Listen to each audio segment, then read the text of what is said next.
Deception is a right. Truth is a privilege. Innocence is a luxury. Born of the US government's 1928 raid on the degenerate coastal town of Innsmouth, Massachusetts, the covert agency known as Delta Green opposes the forces of darkness with honor, but without glory.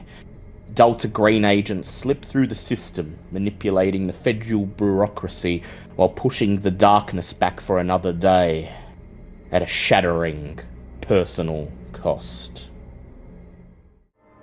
Welcome to Delta Green Eyes Only, an actual play series presented by DM Fiat. I am your handler, DG or Dale, and I will be your guide through this game of desperate measures, of increasing madness, of thankless souls fighting against things they cannot define.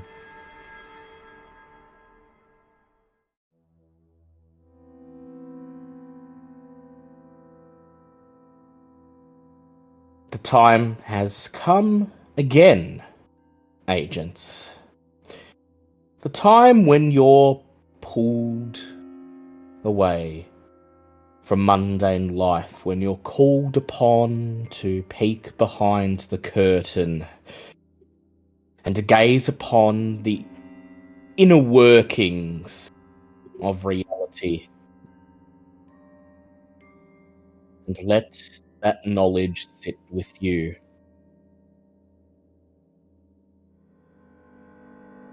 In Delta Green, you're not always confronting the unnatural. You're not always risking your lives and minds to defend humanity from things unmentionable. That's only when you're on the job.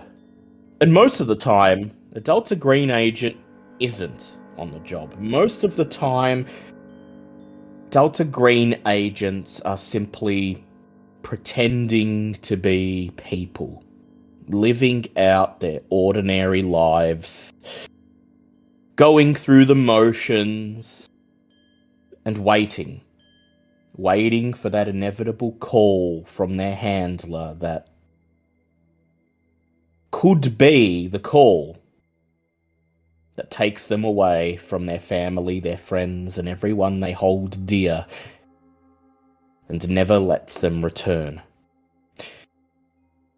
There's that old saying, you can never go back home. But in Delta Green, we try. Because what else can you do but try? So let's start this session by getting all that stuff out of the way. 2 months or thereabouts have passed since the last op, and you've been doing your very best to pretend to be ordinary people. Let's quickly run through your home vignettes. Let's start with Tabs. Tabs, I believe you chose to improve your skills. Yeah, well, you know. Improvement. Yeah. Tabs knows where it's at. Tabs knows that home life, mundanity, is only temporary, and she's always looking to prepare for the next op.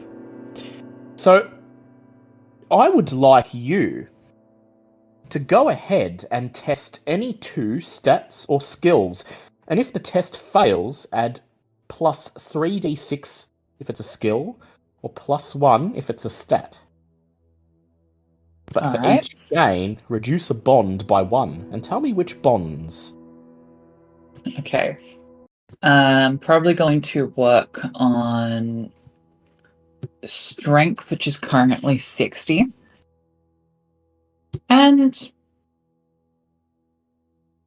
I reckon charisma, which is currently at 35. Yeah, so go ahead, test those.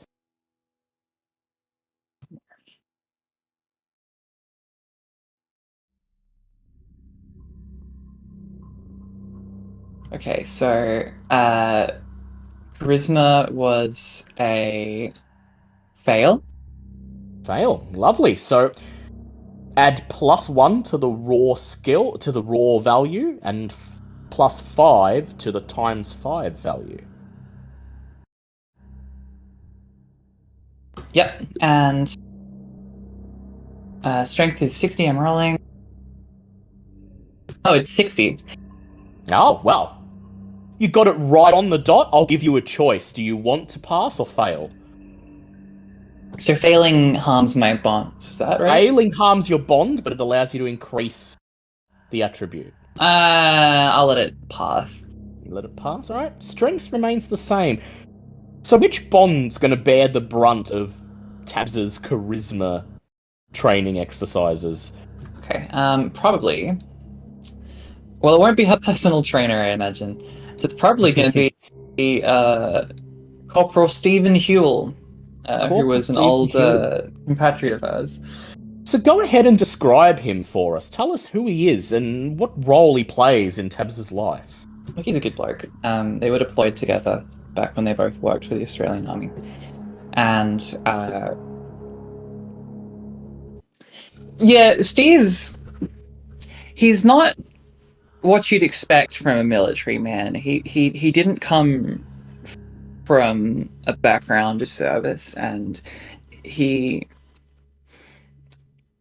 honestly he ended up in the military because it was a good way to get his uni studies done. He was studying engineering, but I don't think his heart was in it. And it did end up getting deployed, not as actual foot. Not as a foot soldier. He was generally stayed in military installations. And yeah, he's shockingly chill, is the way I describe him, and he's a bit of an escape for Tabs from life and from everything being so rough. Yeah, no, she made friends with him at one point, He's probably at a bar, he's and been through similar stuff to Tabs, but he's been through a lot of shit, yeah, but in different not ways. the same stuff that Tabs has been through. And has Tabs finds herself spending more time at home practicing how she holds herself, how she imparts orders, how she takes control of an op, knowing that the last op, those newbies who very nearly met their end, if not for the fact that she was there, she needs to ensure that doesn't happen again. And she finds herself slipping away from Stephen just a little bit. They're still friends. She can still count on him, but something's undeniably changed. She turns down a chance to catch up over drinks, and then another, and then another. She finds herself tuning out during one of his war stories, her mind instead drifting back to Joey struggling under the thrall of that possessed uniform, of Adrian pouring gasoline down into the tank that contained Marlene Bowman. And he notices. Mary, you chose to fulfill responsibilities. So Yes. go ahead for us, choose one of your bonds, and roll a SAN test for me. I think that she's trying to get her son into a good daycare. I think that it's more hoops than she expected to jump through. A good idea nonetheless, because she's anticipating having to take time away from home. And this is a SAN test, yes. Sure is. 34.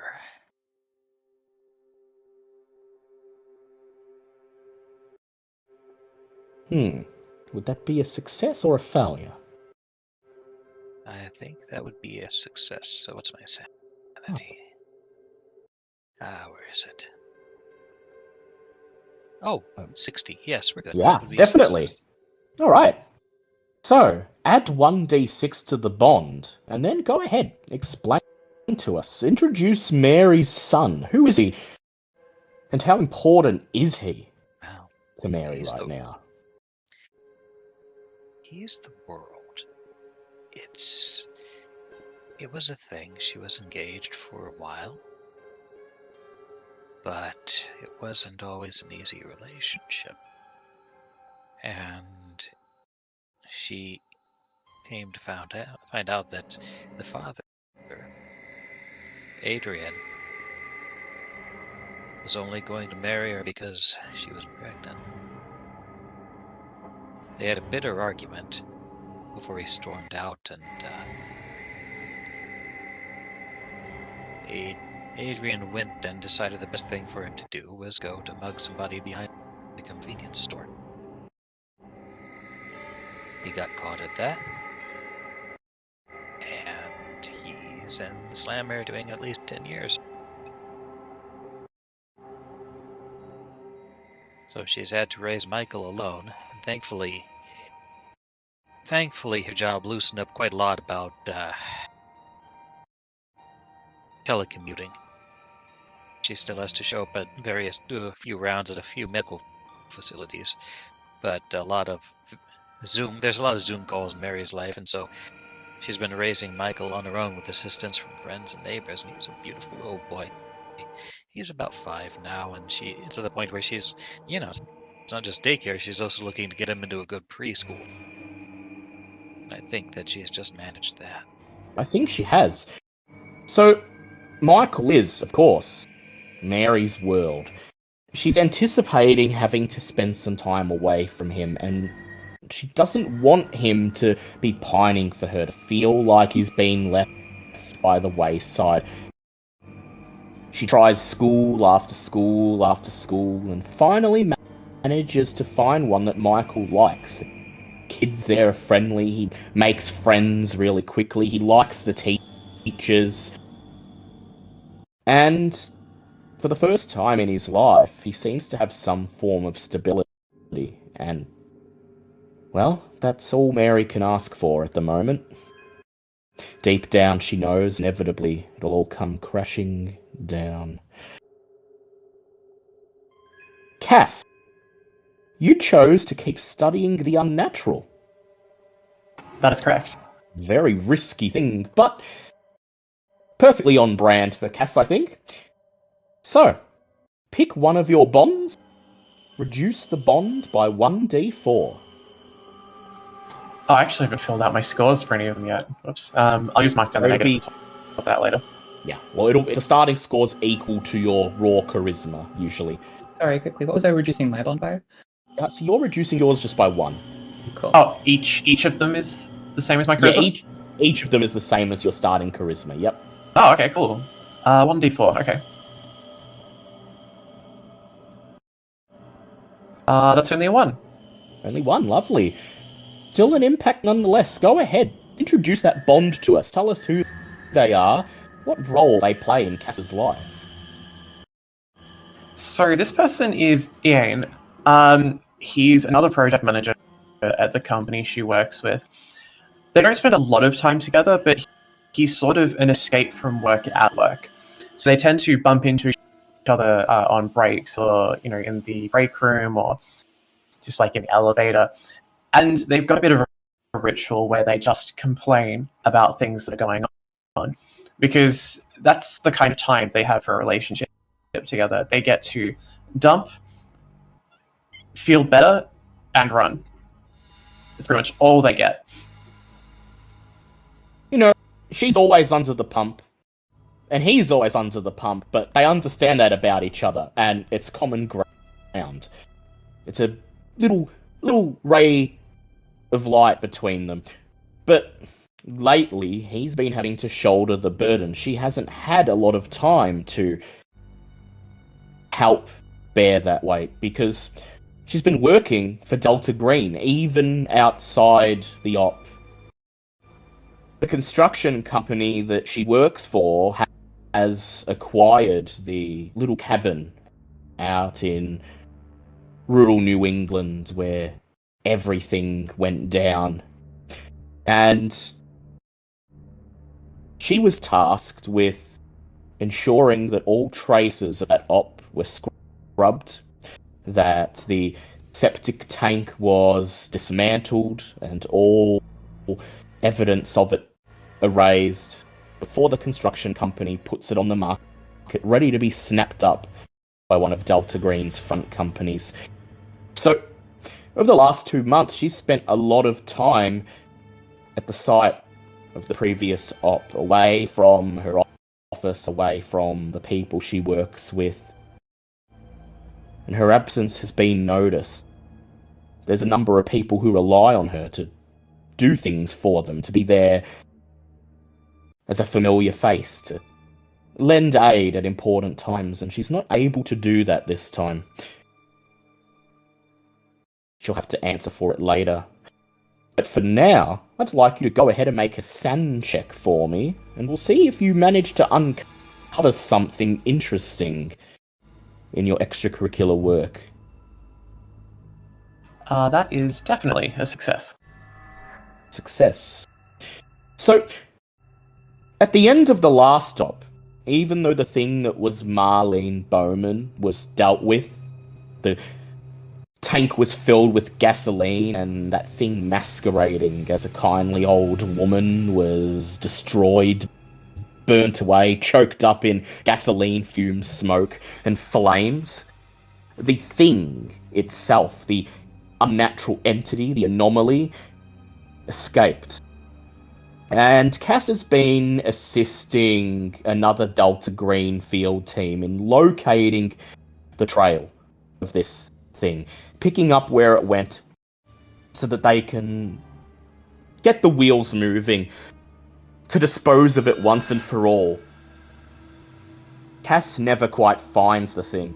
She never hears if the other team manages to do so, but she does learn something. An obscure piece of arcane lore that the operators she works with teach to her. It can help assist them in finding what they're looking for, and it might be useful on future ops, they assure her. I'm going to put in the Discord a ritual that they teach you. It's known as the Vorish Sign. An operator who makes this strange series of hand gestures can briefly see things that are invisible due to their extra-dimensional, otherworldly nature. Unseen entities, unnatural gates, indications of ongoing hypergeometric effects, and so on. But they warn you, every time you call upon this ritual, you're tapping into the things behind the curtain, and that can never be good for you in the long run. Finally, Adrian, what action did you choose to do? Adrian is going to talk to his therapist, but lie to her about what happened. Yeah. Alright, so I'd like you to make a luck check for me, please. And in Delta Green, that's just a straight 50-50. Awesome. 2. So I think 2. I passed. That's a pass. So, here's a question for you. Speaking to your therapist, Adrian, obviously you don't tell the therapist that you burned an old woman alive in a septic tank under the auspices of a shadowy government organisation. You try to mask the trauma you've been through, dress it up as something else. What do you say? I think Adrian is trying to pass things off as, like, unsettling dreams it's been having. Recurring nightmares that dreams. It's been having. Recurring nightmares. Recurring nightmares, perhaps, of something that Adrian experienced years and years ago.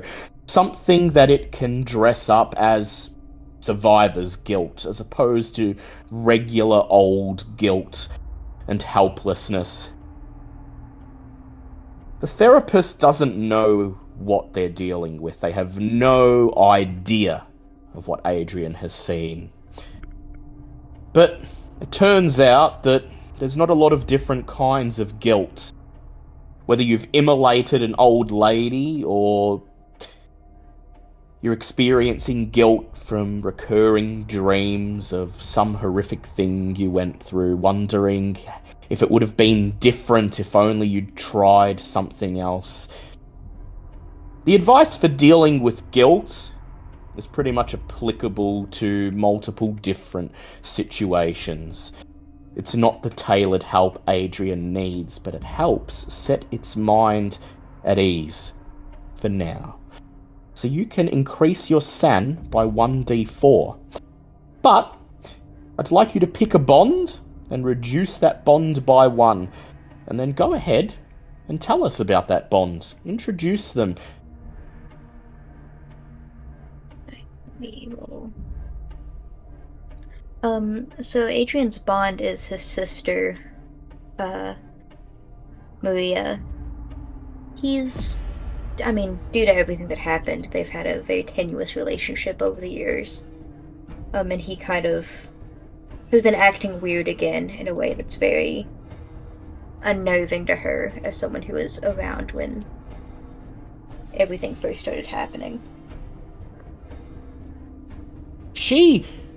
She's the one who's been there for him. Whenever Adrian's been through something, it's approached its sister. There's been no secrets between them, but Adrian's been spending a lot of time in that therapist's office, and its sister begins to feel that maybe something's wrong, maybe something she didn't notice, maybe something's drawing them apart. And then you're going through the motions ends. A text message arrives. You are all cordially invited to a night at the opera. November 29th, 2014. We find K-Cell assembling in a nondescript little boardroom attached to the old police station on the main street of a little, sleepy, little desert town, Henderson, Nevada. A town of no more than 1,000 people, little more than a single main street and a ramshackle collection of corrugated iron and weatherboard homes and businesses, if I'm being honest. The perfect place for an anomaly to emerge, the perfect place for the unnatural to rear its head. You're already seated around the table in the boardroom, the blinds on the window drawn to prevent anyone peering in from outside, the dull glow of the energy saver light bulb, the only source of illumination. As you gaze upon each other, you see your faces lined with evidence of exhaustion, apprehension, foreboding. You look up as the door opens and Mr. Green strolls into the room. He looks exactly the same as last time you saw him. Same black suit, same spectacles, same thinning, greying hair. He nods as he walks past you, and rather than taking a seat at the table, he clears his throat and wastes no time getting into the briefing. Welcome, K-Cell. On behalf of the organization, I'd like to thank you for responding to the call quickly and with discretion. I understand it's not always easy to pick up, drop everything, leave it behind, and get out here for an up, but as always, time is of the essence. we've got an unusual one. Our SIGINT geeks keep an eye on a number of academic journals in case something dangerous slips through and ends up in the public domain. Now, there's a university attached to this town, Henderson University. Nothing special. Not Ivy League, probably as far away from it as you can get. The last place you'd expect anything interesting to ever turn up. And yet, our SIGINT geeks flagged a paper published by a student at Henderson U, Roseanne Singh, an electronics engineering graduate. They marked the paper as containing possible hypogeometric markers, mimetic threats, cognito-hazards. Stuff you don't want to know, stuff that's dangerous to even lay your eyes upon. Now, for your own good, I can't tell you any more about it than that. The file's mostly sealed. But while our friendly assets are working to discredit and bury the paper before anyone looks too closely, you're working cleanup detail. We want you down at Henderson U. We want you to find out what Singh was working on, find out what it is, and scrub all information regarding it from the university campus. Then we want you to locate Singh himself and secure his silence. Now, we would prefer if you did this with a minimum of violence, but you're authorized to use force if no other option is available, and I trust that you will do what needs to be done. As he finishes his sentence, he glances grimly in Tabza's direction. She just, No, she doesn't respond.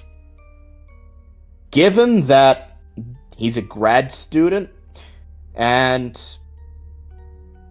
apparently a well-respected member of the campus, there's also a possibility that he may have brought other people into his research, other students, maybe members of the university faculty.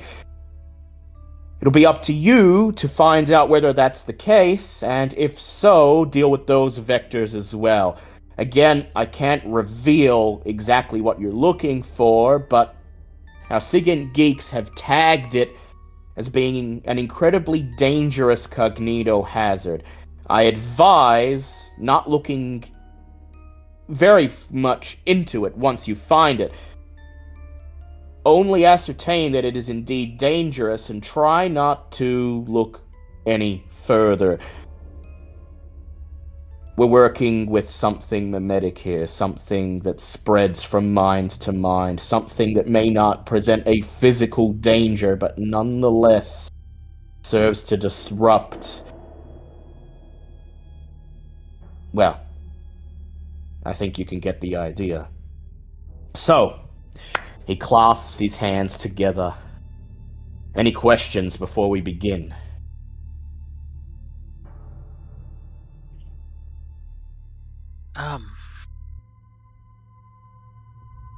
What is SIGINT? Signal intelligence, he smiles. We have, well, K-Cell, you're a field team. We got plenty of cells like you out investigating the anomalies, but there are cells that work behind the scenes, monitoring information, money trails, scrubbing things off the internet. The SIGINT geeks. And just so happens, a bunch of them spend their time doing nothing but scanning academic research for any potential markers of the unnatural. They flag it, and then guys like you get sent out to deal with it in the field. Do they know you call them that? He shrugs. Well, I'd like to think that they're well aware of the valuable role they play in our organization. What's a little intra-cell ribbing, as it were? Fact is, They're sitting at desks, looking at reports, numbers, records. They ain't out in the field risking their lives and bodies. Not in the same way that you are.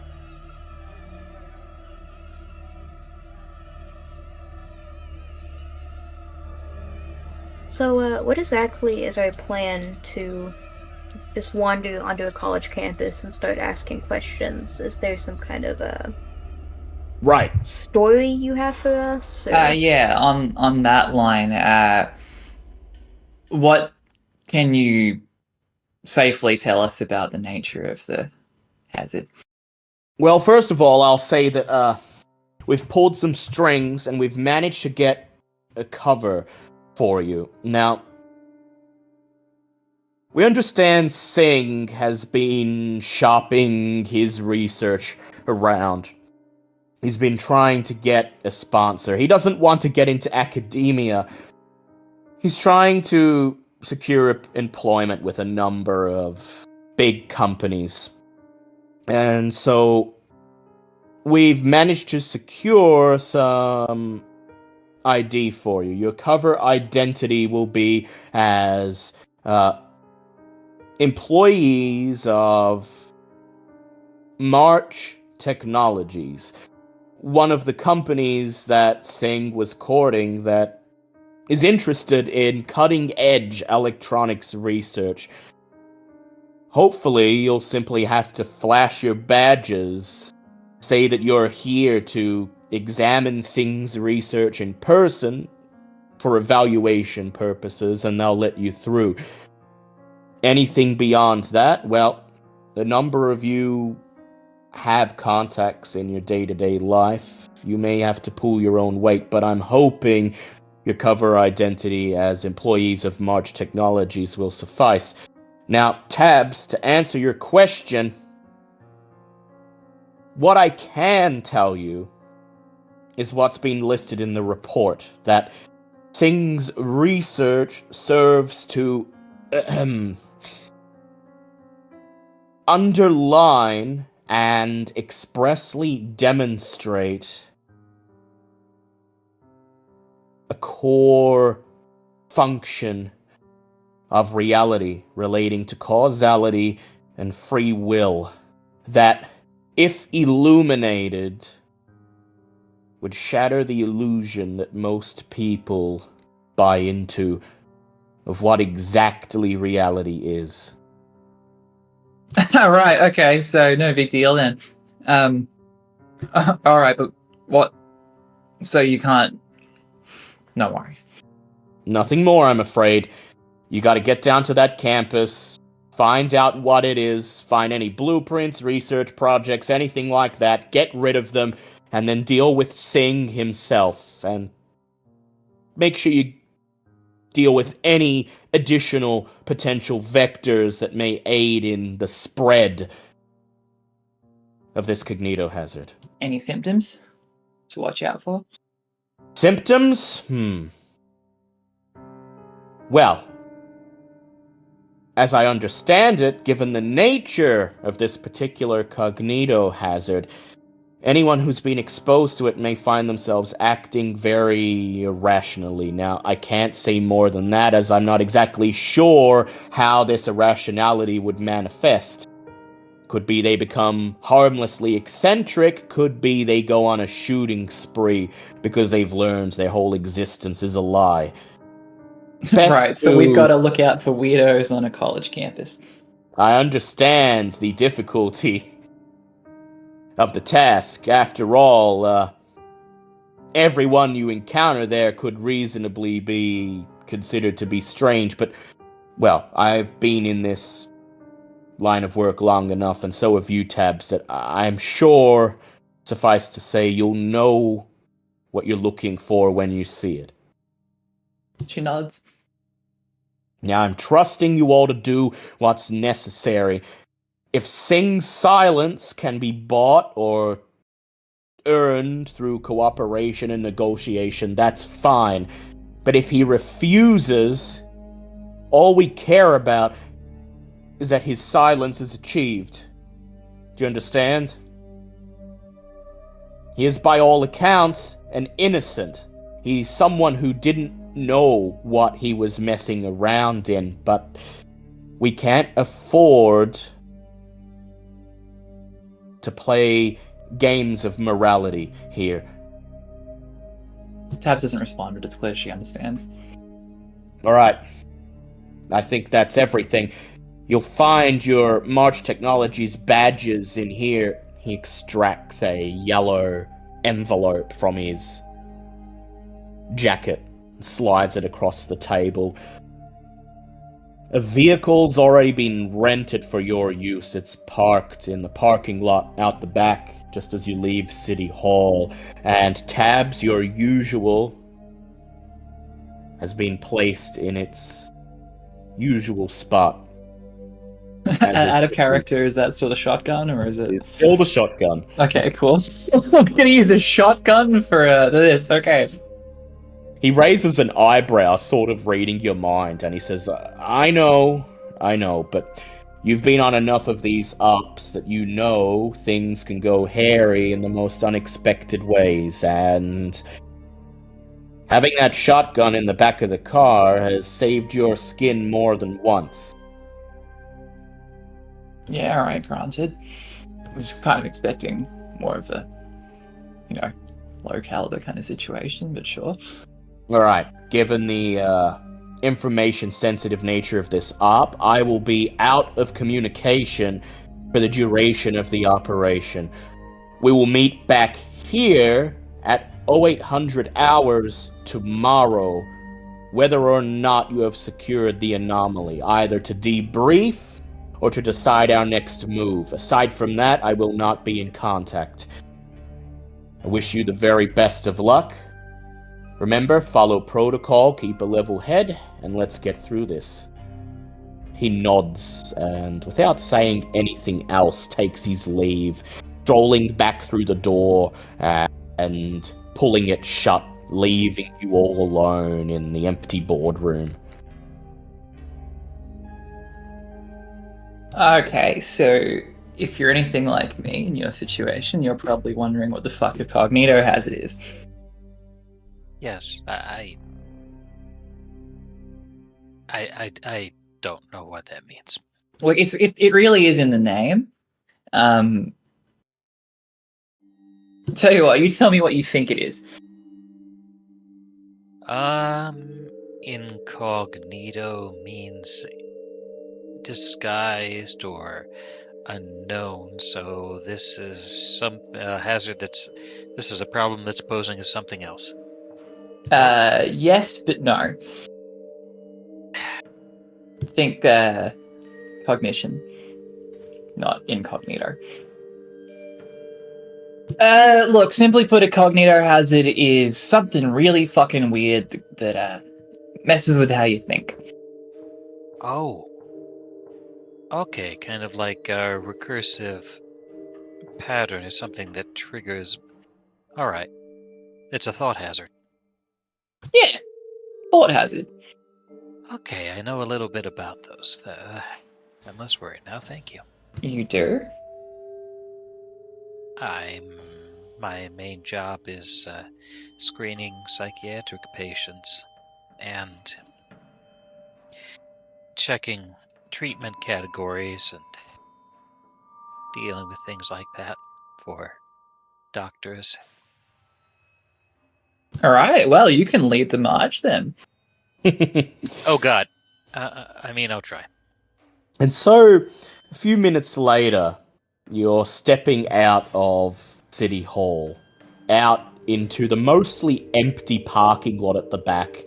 There's a couple of cars parked there, a station wagon and a sedan, owned by the skeleton crew that keeps this City Hall and this sleepy town operating.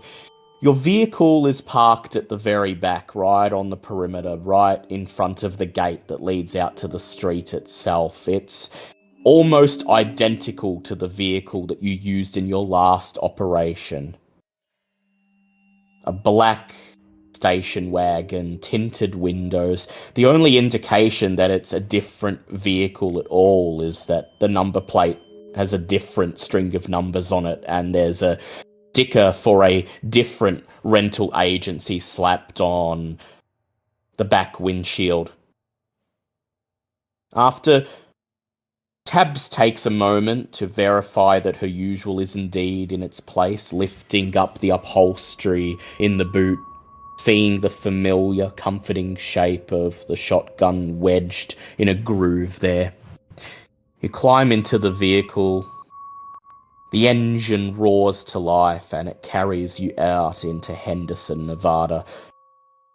The university isn't far away. It's pretty much a straight shot down the main street past a general store and a post office and a laundromat and a tenement block mostly catering to students that's unusually blocky.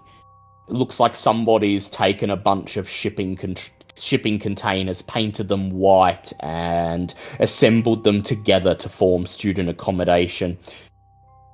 Beyond this, and just beyond the limits of the town itself, is the Henderson University campus. It's little more than a big open field right on the edge of a seemingly endless expanse of desert. A big concrete quad with a parking lot attached and 3 double-story red brick buildings serving as the university itself. This is most certainly not Ivy League. It's only one step above a community college. And yet, for some reason, somehow, cutting-edge research that threatens to undermine the very nature of reality is being carried out here.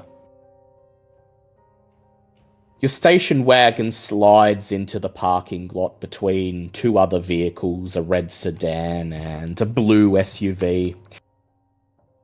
And then, as a group, you make your way across the parking lot, across the concrete quad. There are a couple students around, not many, maybe 3 or 4, in a group at one of the tables in the quad, poring over some papers, over some books, and they silently eye you as you pass, but don't seem to pay much attention to you. At the edge of the quad, the path splits off. Single concrete passage leading to each of the 3 buildings. A sign tells you what each of the buildings are. Reception to the left. Arts faculty straight ahead. Science faculty and research wing to the right. Where would you like to go?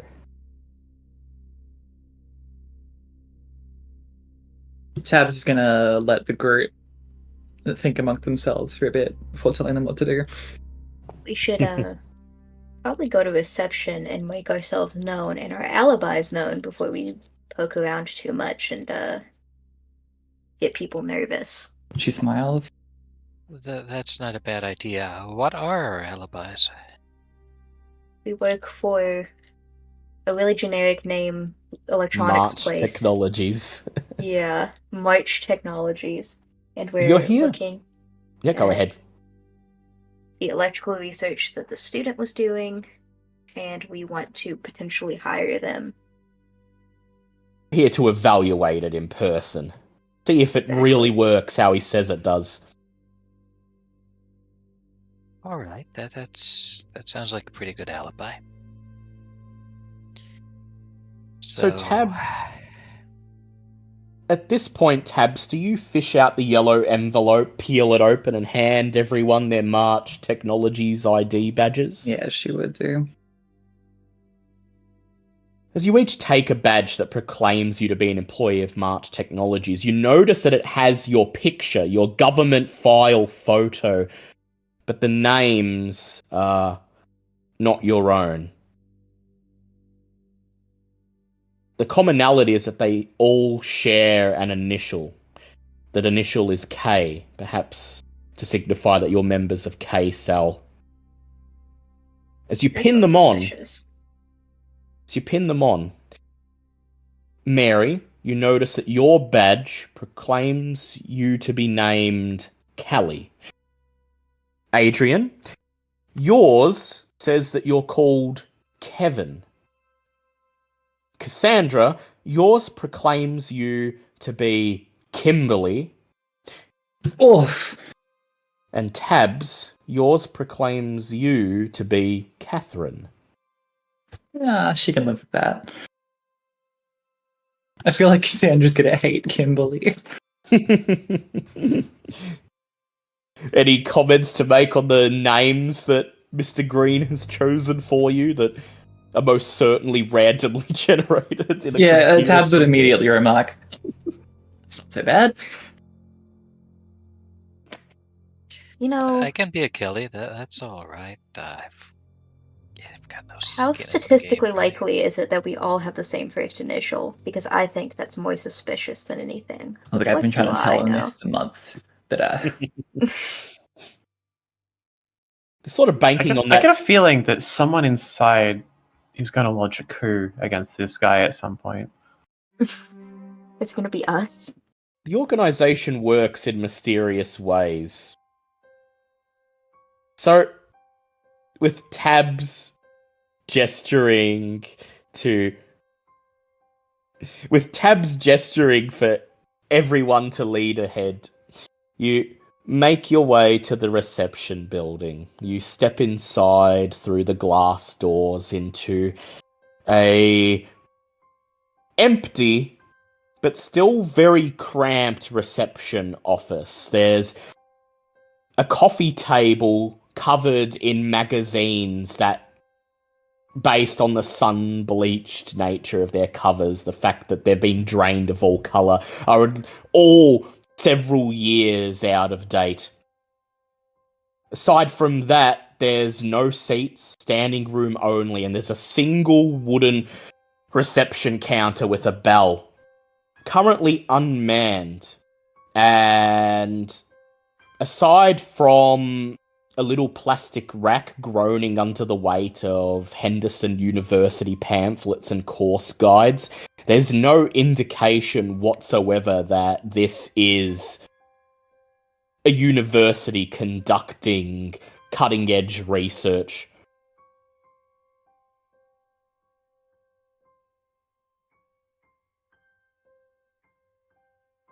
Alright, who's gonna be the annoying one and hit the bell?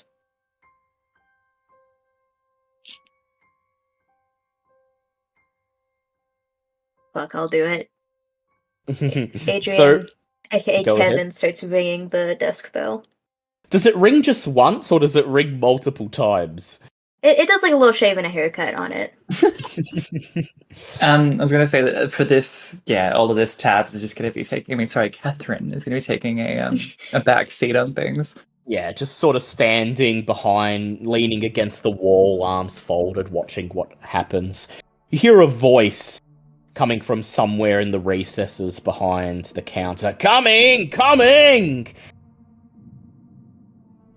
And out from a mass of bookshelves and filing cabinets shuffles a man in his early to mid-20s with long shoulder-length, mousy brown hair. He's got a very thin, almost rodent-like face. His spectacles perch right at the end of his nose, squeeze the two eyeglasses so close together that he may as well be wearing a single visor. He frowns. So, what's this? Course advice, enrollments, what do you need? Hi, yes, we're with Much Technologies. There's a graduate student here that we were hoping to kind of look in on some of their research. A Sing in the electronics department. If March Technologies. Oh, the man straightens up immediately, straightens the front of his shirt, pushes his glasses up his nose, and he says, "Sure. I heard I heard Sing's been making some waves. university faculty are very, very excited. There's not been attention like this on our campus in quite some time. Oh, please forgive me. May I see some ID or something before I go on? Just for formality's sake. Adrian flashes its badge and kind of motions to everyone else to do so. Is there anyone who doesn't show their badge?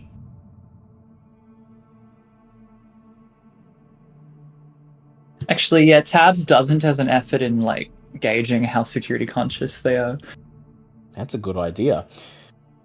So, behind you, Adrian, Cass and Mary reach for their badges, hold them up, flashing them alongside yours, and the guy behind the counter sort of glances.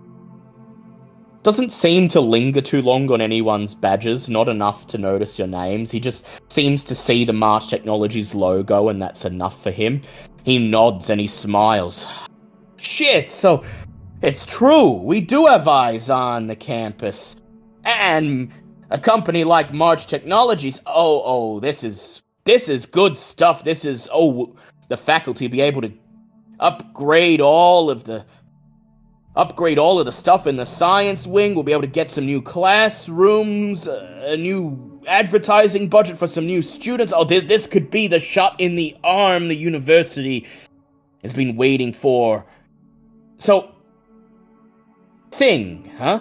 And Tabs, I'll ask you to go ahead and I'll just ask you, what is your alertness? Alertness is 60. 60. So, you notice that the man doesn't even so much as glance at you. He verifies that everyone else is working for the company, but he doesn't seem to notice or particularly care that you haven't showed your badge. This, to you, indicates that this university's it's not that they're not security conscious, it's more that they haven't really ever had to be. This is a small town university out in the arse end of nowhere, out in the middle of the desert in Nevada. They've never had to deal with any research that's particularly valuable that they've had to consider someone might be trying to steal it. And you find yourself wondering if it was necessary to check in with reception at all. So, Sing, Roseanne Sing, says the man as he kneels down, starts typing on the keyboard in front of him. His ratty face lit up in the glow of the screen. And as he does this, what's your reaction, Adrian, as he sits down, turns on the computer and starts typing? Adrian gags a little bit at the sound of a keyboard. It's not like super noticeable, but enough that it's starting to look like a little bit like pale. Yeah, just sort of steps back and gulps a little bit. The man doesn't seem to notice. He's just browsing something on the screen, his eyes narrowing as reams of information fly by. Sing's not on campus today. He was meant to come yesterday, had a meeting with another company. Didn't meet that, cancelled at the last moment, and well, he shrugs. No idea where he is, but, I suppose you're only interested in the research, right? Well, it's certainly not we're not heartless. You happen to know who Mr. Singh was supposed to be meeting with? He types some more, and the clacking of the keys drives your insides to squirm. Oh, well, he raises an eyebrow. It says here he was meeting with March Technologies. Right, that'd be you guys. He cancelled the meeting yesterday, and well, he's not here today, so I gotta ask, has there been a mix-up or something? You know, a company as big as ours, it's not uncommon that people use our name to try and throw some weight around in order to see things that they probably wouldn't have access to in the first place. Adrian, what is your persuade? I think really bad. 40. 40? No, I'd say 40's enough. Right. So... Well, truth is, we didn't verify them. He just said he had a meeting. Didn't meet anyone in person, so, it's entirely possible there was a mix-up in communication. Well, I can give you permission to check out his lab, take a look at his research yourself, but, if you're wanting to speak to the guy himself... He shrugs, Not much I can tell you, you're out of luck. I mean, I got his address here on file, but I ain't about to just tell you where you can find a student and knock on their door. Be more than my job's worth and all to hand out that kind of information. But hopefully you find what you need. Is there anything else I can do for you?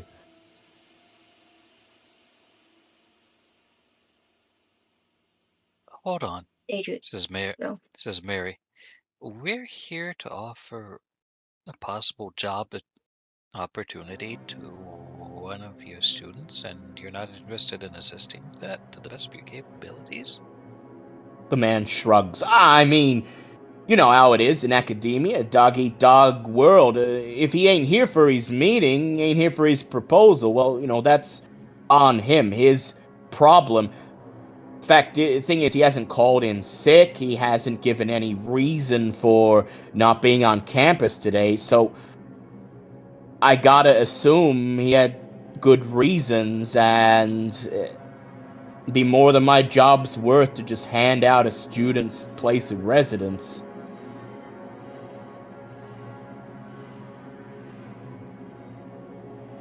I see.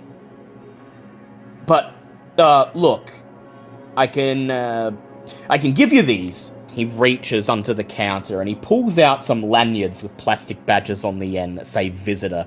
He says, you, take these, and that'll get you, past, security. You want to head to the science wing, and Singh's laboratory is on the first floor. You're looking for classroom C, I think? He glances at the computer. Yeah, classroom C. Should be right at the very back. It ain't much of a lab, if I'm being honest. I'm sure you're not expecting much from this campus, but hey, if it's enough for Singh to make such an important breakthrough, then I'm sure you'll find something interesting to take a look at. If you like, while you're gone, I can try to get in contact with Singh. I've got his phone number here. I've got his next of kin. Maybe I can call him into campus and he can meet with you after you're done. That would be acceptable, yeah, if you could do that.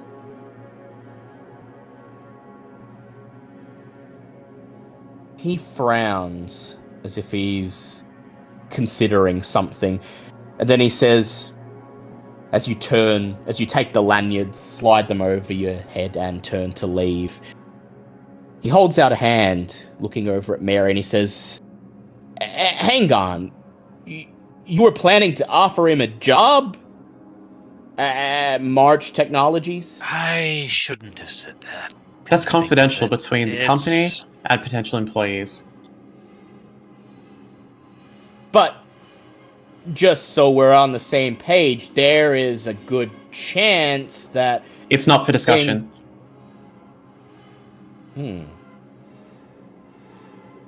Cass, I would ask you, what is your bureaucracy? Good, but let me see how good. 60. 60. So, I will say, Mary, with your humint,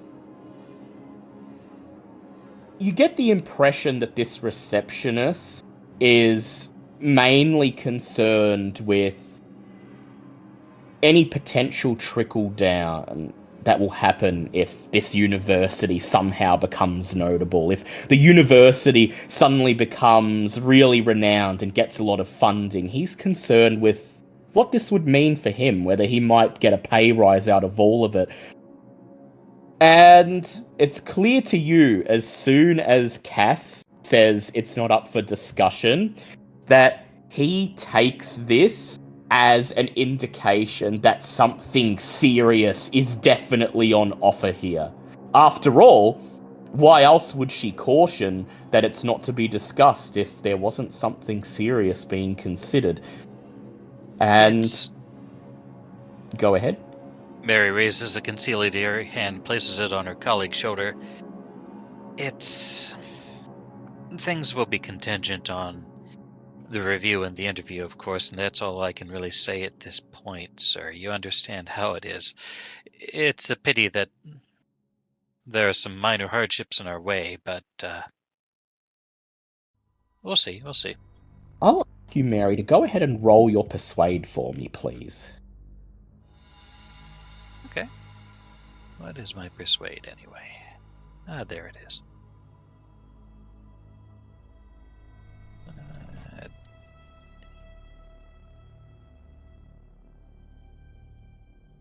You may also roll your charisma if you like, if that is higher. Oh no, 60%. 9. I rolled a 9 out of 60%, so I'm happy with that. He frowns, biting his bottom lip, and then his hands glide across the keyboard again, yet more clacks like chittering teeth to set Adrian on edge. And he says, "Well, look, if it was that serious, why didn't you say so? Look, you didn't get this from me, but if you really need to get in touch with Singh..." He grabs the computer monitor and swivels it around. You see Roseanne Singh's face smiling back at you. He doesn't look like someone who's probing the very fabric of reality. He just looks like a normal guy. A normal guy with his whole life ahead of him. His current listed residence is a house. A normal townhouse somewhere back in Henderson, back on the opposite end of town, past the city hall where you had your briefing.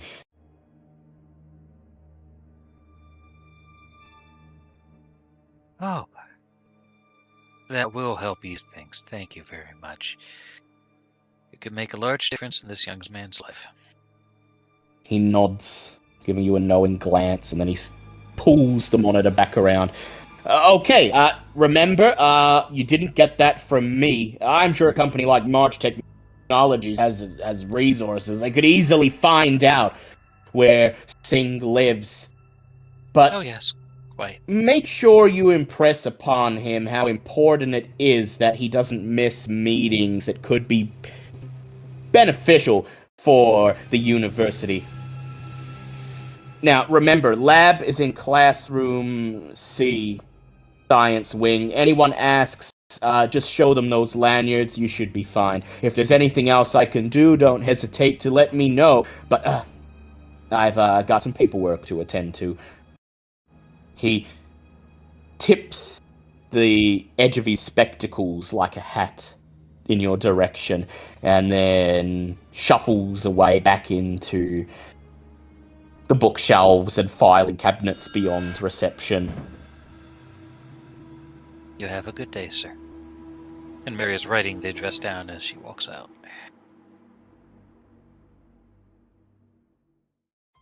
So, of the 3 red brick buildings on Henderson University campus, the science wing is the biggest. You wouldn't think so at first until you approach it, and then suddenly it seems to tower above everything else, casting a dark, ominous shadow over the rest of the campus. You're briefly held up by a bored-looking security guard at the front entrance to the building. Quickly flashing him your visitor passes is enough to get him to nod and usher you along. And as you make your way through the building towards Singh's laboratory, one thing stands out to you, and that's how bizarrely quiet and empty the whole place is. The corridors are completely devoid of life. There's a little cafeteria towards the front of the building. There's no one at the vending machines, no one sitting at the tables. The first couple of classrooms you pass by are completely empty, doors shut. And the one classroom that appears to have people in it, it's almost like they're in suspended animation. You can see them moving, you can hear them talking, but their voices are just a dull buzz. Finally, you reach classroom C, Singh's lab. And steeling yourselves, step inside. And I'm putting up in Owlbear Rodeo a picture of what Singh's lab looks like.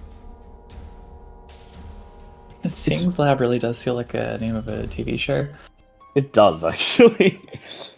It is as you expected. It's not much of a lab. It's a classroom. A cramped, dingy classroom.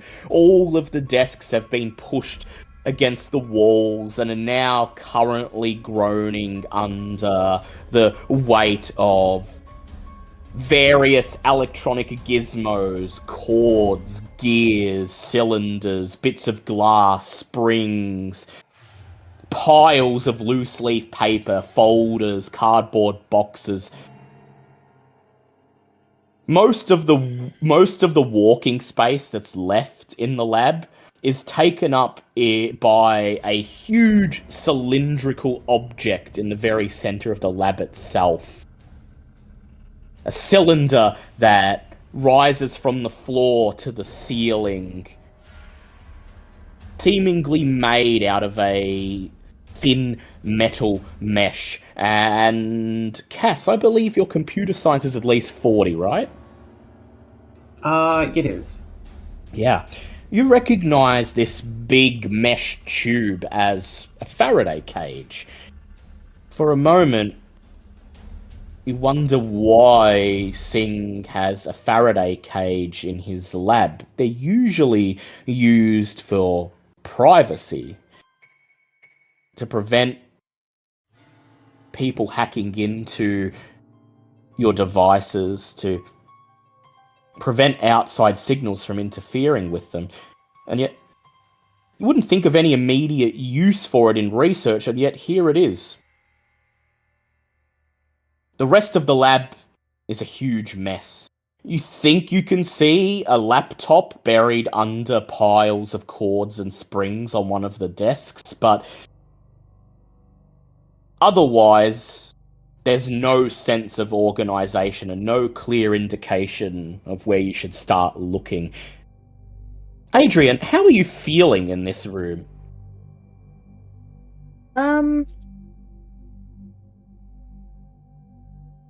Kind of like a chihuahua, just kind of trembling.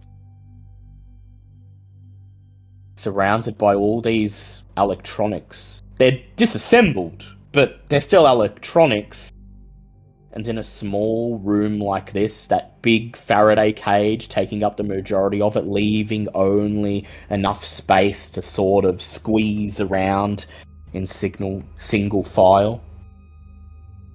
You have claustrophobia from the last op, Adrian. And I'm going to ask you to go ahead and roll your power for me. Awesome.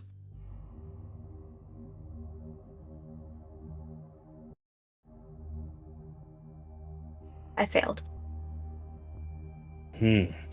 You try to steel yourself knowing you're on a job, but all these electronics, all of them around you, that big Faraday cage, this room that wouldn't be so cramped if it was just if you were the only one in it, but when there's a whole team of you all in one room, it's very, very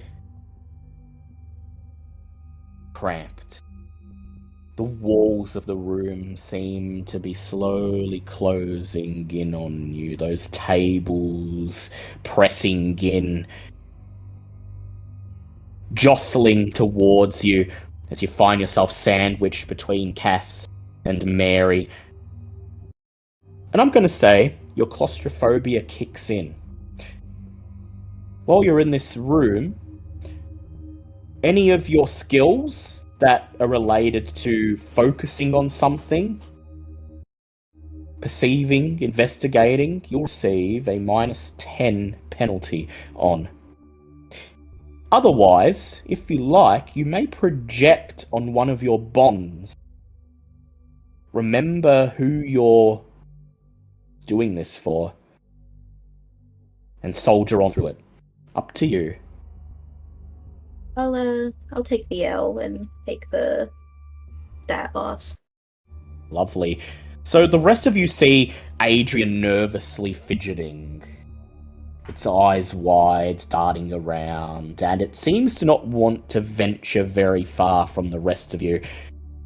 How would you like to conduct your search? Anything you'd like to look at? Where would you like to start?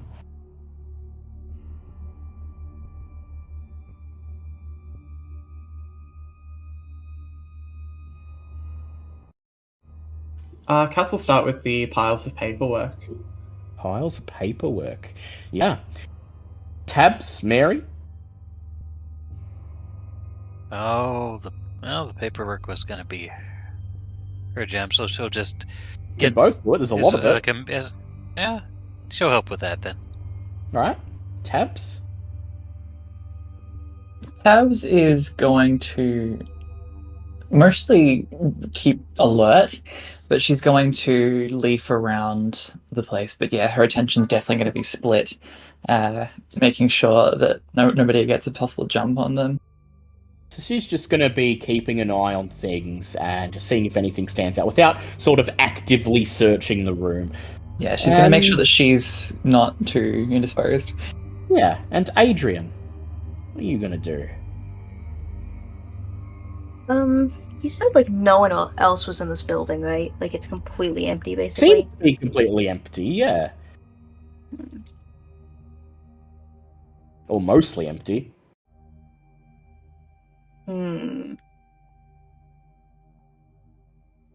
Christian, oh my god, sorry. Adrian is, I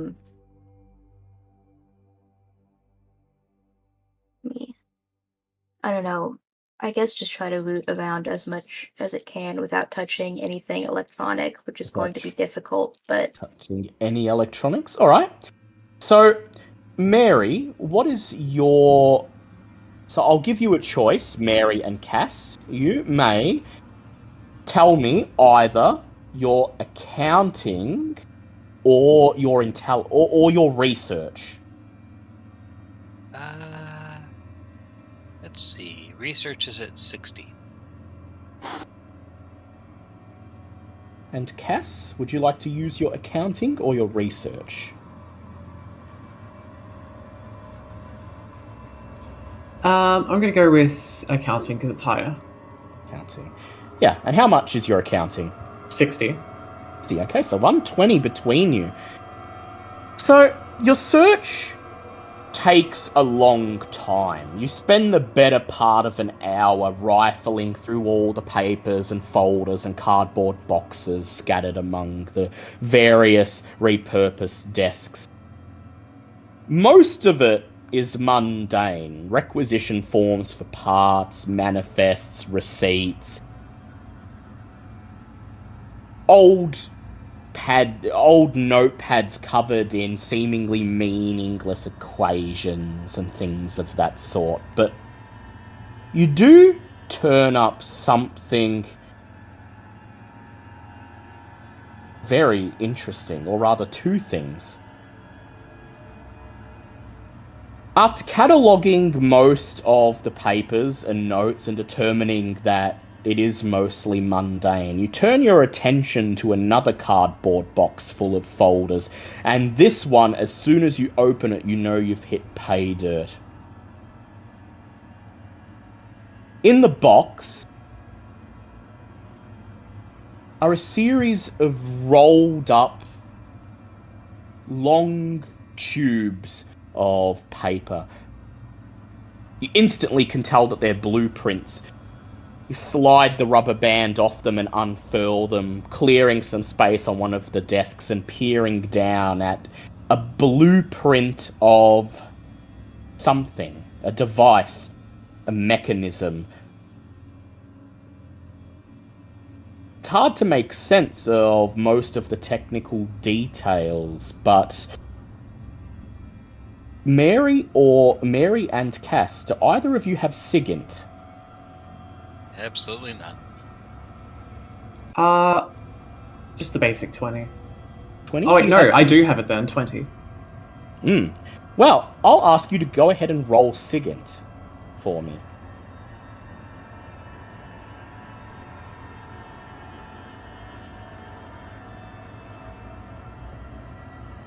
That's a fail. It's a fail. Alright. Do you have computer science? You do, Yeah, 50. I'll say with 50, you get some of the information. Peering down at the blueprint, you see that it's for some sort of circuit. It's an arrangement of transistors, wires, clearly designed to pass a signal from one end to the other. But with your computer science, Cass, you realize that you're not entirely sure how the circuit works. In fact, it probably shouldn't actually work. It doesn't look like there's any path for the signal to take on the circuit. But that's not the most interesting part. The most interesting part is that in between the arrangement of transistors on the blueprint, strange symbols are drawn, scrawled in a messy shorthand, and at first you thought they were mathematical equations, but in actuality, it looks like almost as if they're magical runes. They remind you of the type of thing you'd see in a magical circle in one of those old horror movies where pagans sacrifice babies or something like that.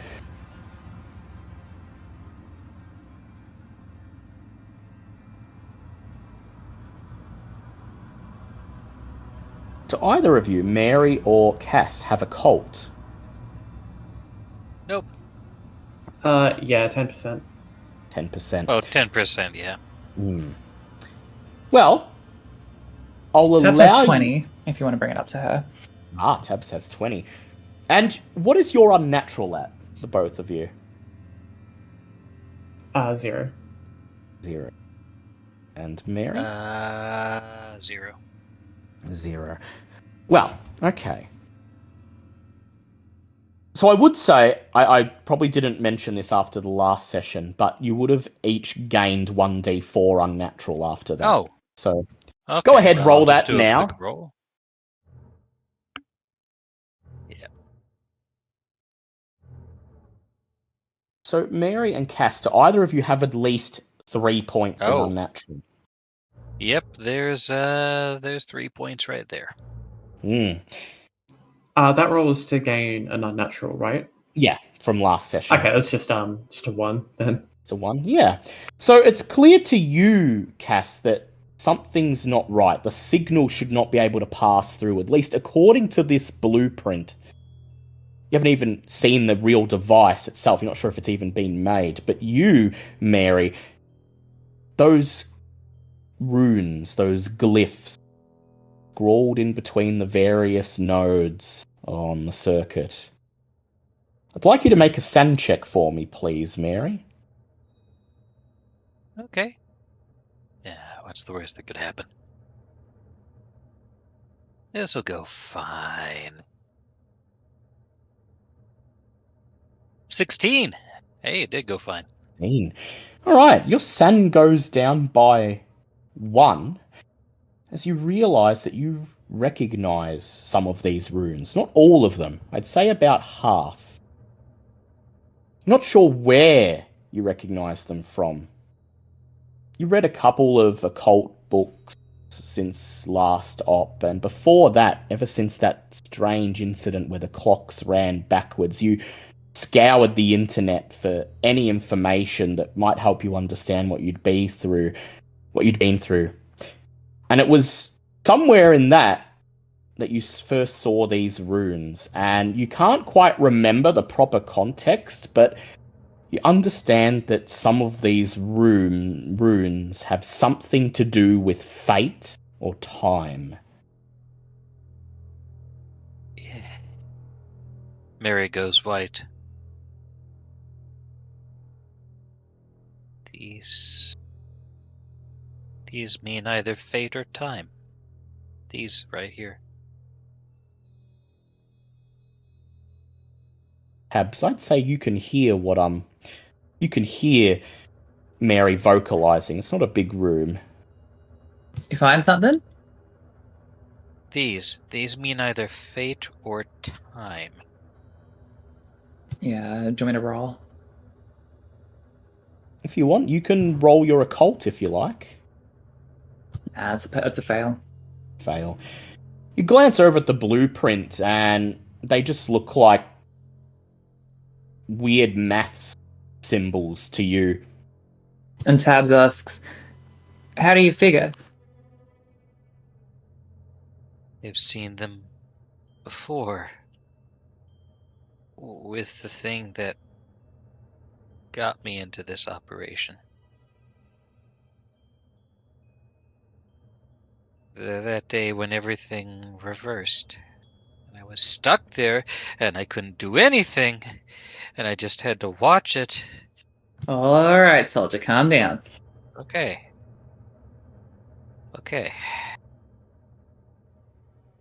I'm not a soldier. But yeah. She just I'm calm. sort I'm of fine. grimaces. It's clear to you, Tabs, that this is a blueprint for whatever Singh was working on. You'll probably want to do something with that at some point, but for now, the search continues.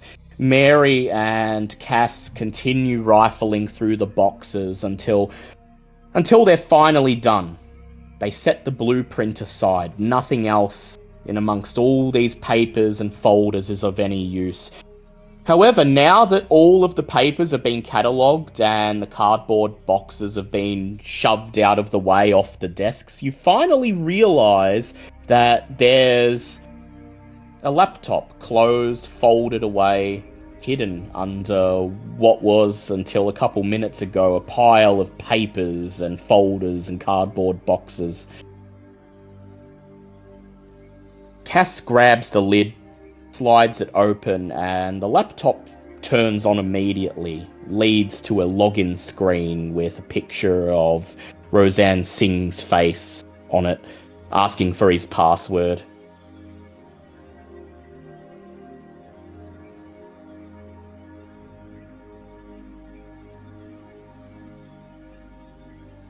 Anything anyone would like to do? Start looking around for a sticky note, I guess.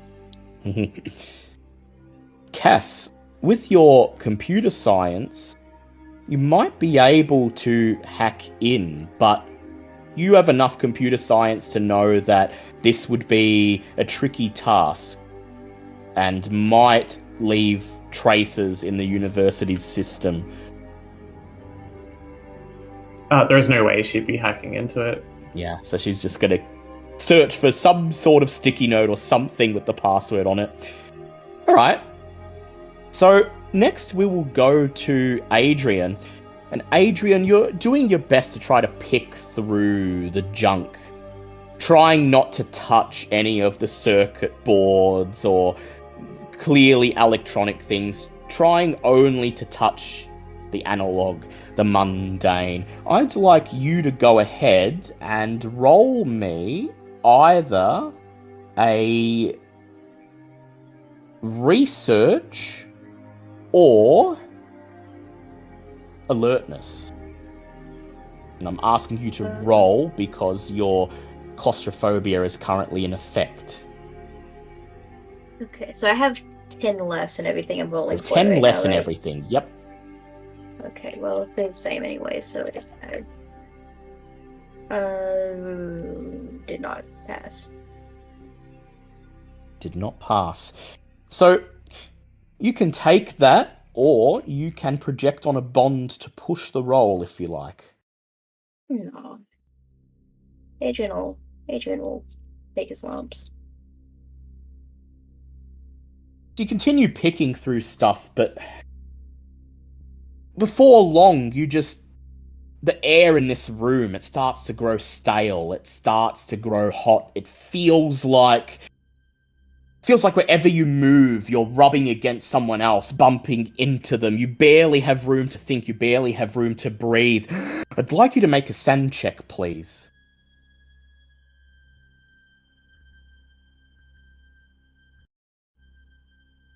I passed. Pass. You lose 1 point of san, but you don't find anything. You find yourself instead having to just step away, take a break, stand in the doorway to the room, lingering in the hallway outside, just deep breathing, trying to wait for the claustrophobia to pass. So your search is fruitless, but Tabs, what's your alertness? It is 60. 60. As Adrian brushes past you, makes its way to the door, seemingly running towards it like someone who's trapped sprinting for freedom. It brushes one of the desks with its left hand nonchalantly as it rushes past, scatters some of the components and papers to the floor. And with your alertness, you notice something blink, a red LED blinking out of the darkness and the corner of your eye. You whirl around, and somehow you see that Adrian has unearthed what you instantly recognize as the thing you're looking for, lying there on the desk, unevenly balanced on a pile of coiled cords and springs. A simple, long, plastic tube with an LED light at one end and a red button at the other. The tube is transparent. You can see the inner workings inside, the circuitry, and it bears a passing resemblance to the sketches on the blueprint. I'm going to put a picture of it up in Our Bear Rodeo so you can see what you're looking at.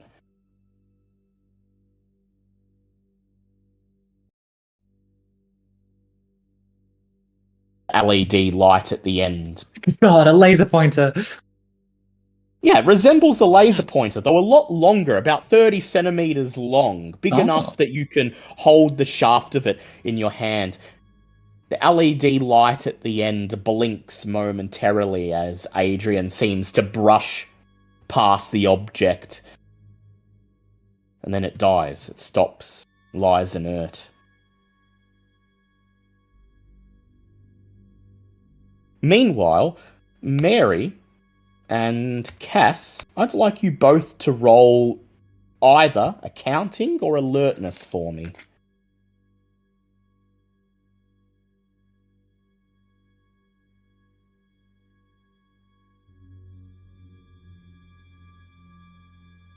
Give me a second, juggling a few things. Yeah.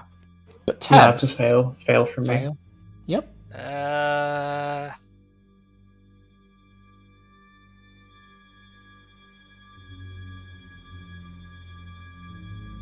Bail from Mary. You don't seem to be making much progress finding the password. Cass, you can try to hack into it, or you can just keep looking. Up to you.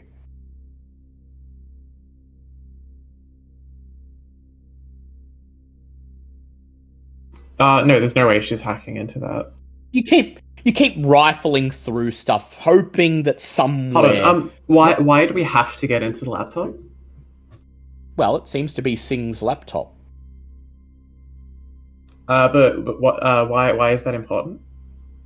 Because he might have research notes on there, might have something that you should scrub. We're here for information. Oh, then we just take. I'll just take the laptop. We'll just take the laptop, yeah. Yeah, Right, we sure. don't need to open it now. Examining it. Yeah. Sorry, I was confused as to why it was important right now. No, she'll just take it. Yeah, she just takes it. Mary's sort of looking at her, mouthing, "We haven't found the password," and you just take the laptop, slide it into your bag, and tell her you'll deal with it later. Tabs. Seeing this long laser pointer-esque object lying on the desk, what do you do? So, sorry, it was doing what just a second ago? The little LED light at the end seemed to just blink as Adrian brushed it with its hand as it went past, but it's not doing anything right now. It's completely inert. She's just gonna watch it really intently for a second without alerting the rest of the group. You watch it, and you're half expecting it to light up or do something, but nothing happens. It just sits there on the desk.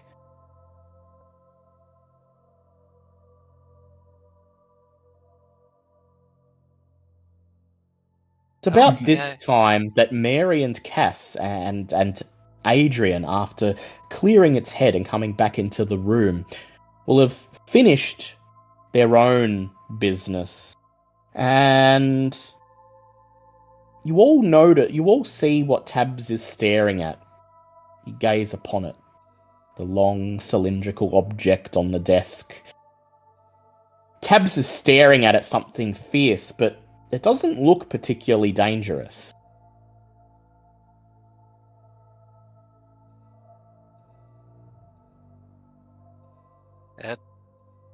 That's... Okay, what is that? A flashlight? A Harry Potter wand?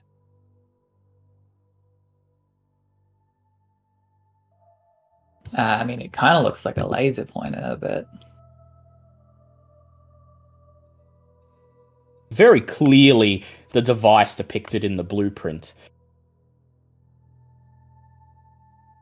Yeah, did that There? blueprint make any sense to you? I'm not really good with circuitry. Look, I think the important thing we do here is find what seems to be sensitive information, take what we can, find Singh, talk to him, sort that out in whichever way we need to, collect whatever else we need to from here and get out of here. Alright, so the notes, the laptop, that device. Is there anything else anyone can think of?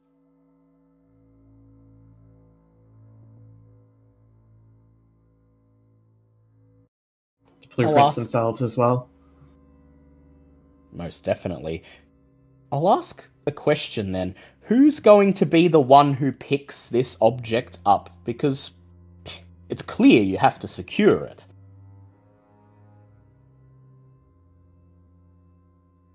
Oh, that would be Tabs for sure. Yeah. So Tabs steps forwards. And Tabs... How do you go about picking it up? Just quickly take it off the desk, drop it into a bag or something? Or are you going to be very delicate? Oh, she's always delicate with evidence gathering. Kneel down and delicately grab the end of it, wrap your fingers around it, and as you lift it up, I'd like you to make a power check for me. Oh, good. Hard pass. Hard pass. You feel almost like a jolt of static electricity shoot through your fingertips and up your arm as you grab the object.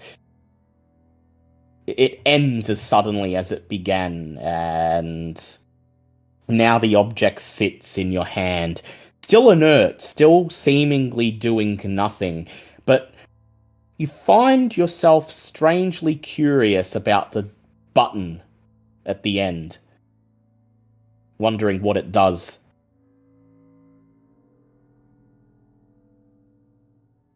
Oh, hold on. I'm gonna make a decision on the fly here.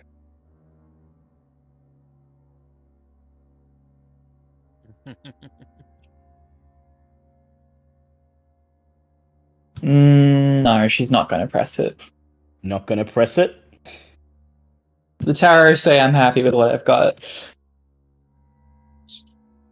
And as Tabs lifts it from the table, turns around and is about to secure it with the notes and the blueprint and the laptop, does anyone else get curious to see what happens when you press that button? Abso-fucking-lutely not. I think Those runes have spooked Mary. knowing what happened in the previous game, Cass is going to be having big eyes on Adrian. Adrian. This thing's vaguely electronic enough that you're probably unnerved by it. But at the same time, knowing what's happened in your past, as it sits there in Tabs's hand, suddenly all the ambient light in the room seems to coalesce upon it, this long cylindrical object. Go ahead, make a power check for me, Adrian.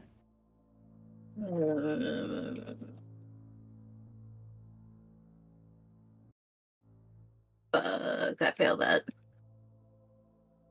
Failed it. You can project on a bond to push it if you like, or you can give in to the temptation. No, it's way fun to fail. It is.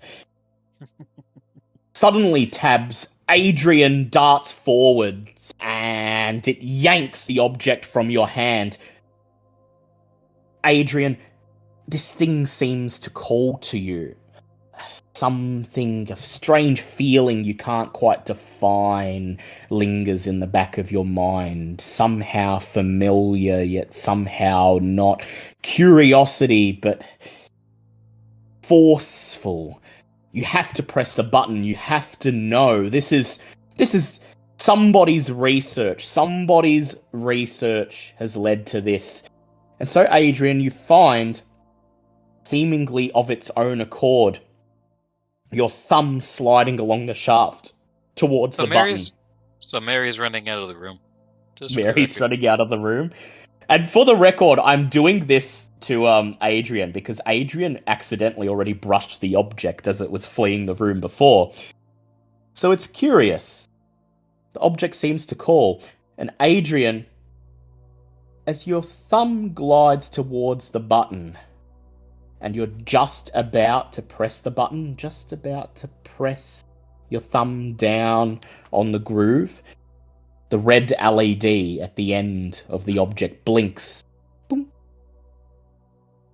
About half a second before your finger finally pushes the button. I was going to say, since Cass was watching Adrian very intently, will you allow me to roll to strike him in the back of the head with the laptop? Holy shit. I mean, now that he's pressed the thing, you could, try to wrench it out of his hands if you want. No, I was watching him to make sure he didn't do something like this, which is why that was my action. Well, I'd say you reach for the laptop and you're about to strike it, but Adrian, it's very quick. It just wrenches it straight out of Tabs' hand, presses the button, and... Okay, so pressing the button is an act of God. Yeah. Well, it's not that it's an act of God, it's just very, it's just pressing a button on a laser pointer. It only takes a fraction of a second to do. And now that you've pressed the button, Adrian, now that you've seen that light up and Tabs and Cass have seen you, you feel like you want to do it again. Yes, so Tabs is is like looking very sternly at Adrian. Mary's down the hall by this point. Yeah, standing out of the room. You're expecting to hear screams or an explosion or something, but there's nothing. Does Adrian say anything? I don't know how in control of itself Adrian is right now. I'd say if it really wanted to, it could exert a conscious effort to stop fiddling with the thing, but I will also point out, you pressed the button, and nothing seems to happen. All that happened is the light just on the end blinked. Well, it's not an experiment if you only do it once. So, do I have the laptop in my hands yet? You do. Tabs is saying, do that again and you're done.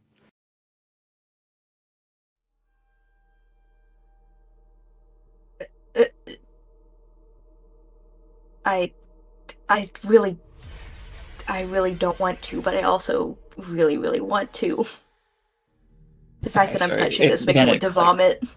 Then it clicks in her head that Adrian's probably being influenced, and she's probably not going to try and push too hard on that, just in case. Look, I need you to not do anything like that again, okay? Just put it down. Please take this out of my hands. She does. She nods at him. Thank you. Watch Any him. dry heaves? You did watch Adrian press the button, though, and nothing happened. All that happened was a light blinking on for a second. It was Mary that ran out, yeah? Mary ran out of the room. And Cass is Out of standing the there building, with probably. her, holding the laptop up, ready to beat Tabs over the head if she so much as tries to press that button. Do we still have, like, radios or whatever? Yeah. You could summon Mary back into the room if you want. Tab's gonna open the line and she says, "Look, Mary, that was a good call, but it's all clear in here." Okay, is there anything else we need to do in there? She takes a second and looks around, keeping the line open. You guys see anything else? Tabs, go ahead, make an alertness roll for me. Yep. Ooh, that's a fail. It's a fail. It's hard to tell. The room is cramped, it's a mess, but the laptop, the device, the blueprint, it looks like you've got most, if not all, of what you've been tasked to find.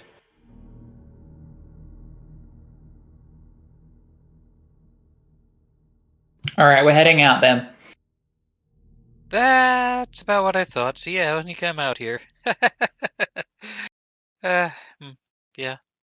Cass, sighing with relief, slides the laptop back into the bag, and Tabs leads everyone out of the cramped little lab, pulling the door shut. Tabs, what do you do with the device itself? Where does it go? I imagine she has a rigid bag within, like, a backpack or something that she can put it in. Although it's pretty large, I don't know if it would fit. Yeah, 30 centimeters long. All right. I'm assuming she's carrying a backpack of some supplies. Just something that looks pretty casual. Pop it in there? She's gonna pop it in there, wrapped up in just like a tarp or something. All right. You've already passed the power check. So nothing seems to compel you as you wrap the object up, press it down into your bag and make sure it's safe, but something still lingers in your mind. The fact that Adrian seemed so compelled to push the button, and then after it did, nothing happened. But Tabs, you know better than to muck around with this stuff, don't you? From now on, Tabs is going to be keeping an eye on Adrian, specifically. So, you've got the laptop, you've got the device, you've got the blueprints. Seems like you're done in the lab. Is there anything else in the science block you'd be interested in checking out? Or is it time to look for Singh himself? Actually, Mary will get back on the radio. Would surveillance be helpful? Is there like a security room or a server room, or maybe he logged on and did stuff, but we don't have his log on, so... With a computer science of 50, I assume that Cass will shoot down that idea pretty quickly. A campus is a very big place with a lot of people. Needle in a haystack situation. Alright. Just checking. Sounds like we're done here then, yeah? Tabs leads you back through the empty science block. Once again, past that classroom full of people where their voices are nothing more than a low, indecipherable hum, back past the empty cafeteria. The security guard nods wearily at you as you step past, back out into the mid-afternoon sun. And as you're walking down the concrete path back towards the quad, back towards the parking lot, you catch the man from the reception counter. He's making his way out of the reception block down the path towards you, a bundle of cardboard folders under his arm. And as he approaches you, he nods. Sees that you're now weighed down by several bags full of things, and he raises an eyebrow. He says, like what you see?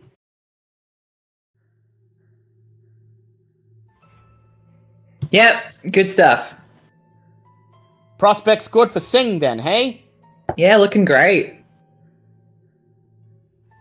He bites his bottom lip, sighs, as if he's thinking of whether or not to divulge something. Yeah, Singh.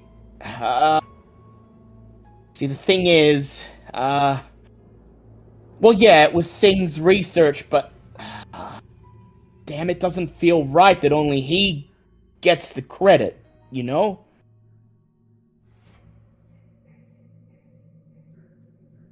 Was there... I'm sorry, am I with the group at this point? Yeah, you're It back. did run out. You've all Alright. left the building together. Alright. Oh, was there someone else involved?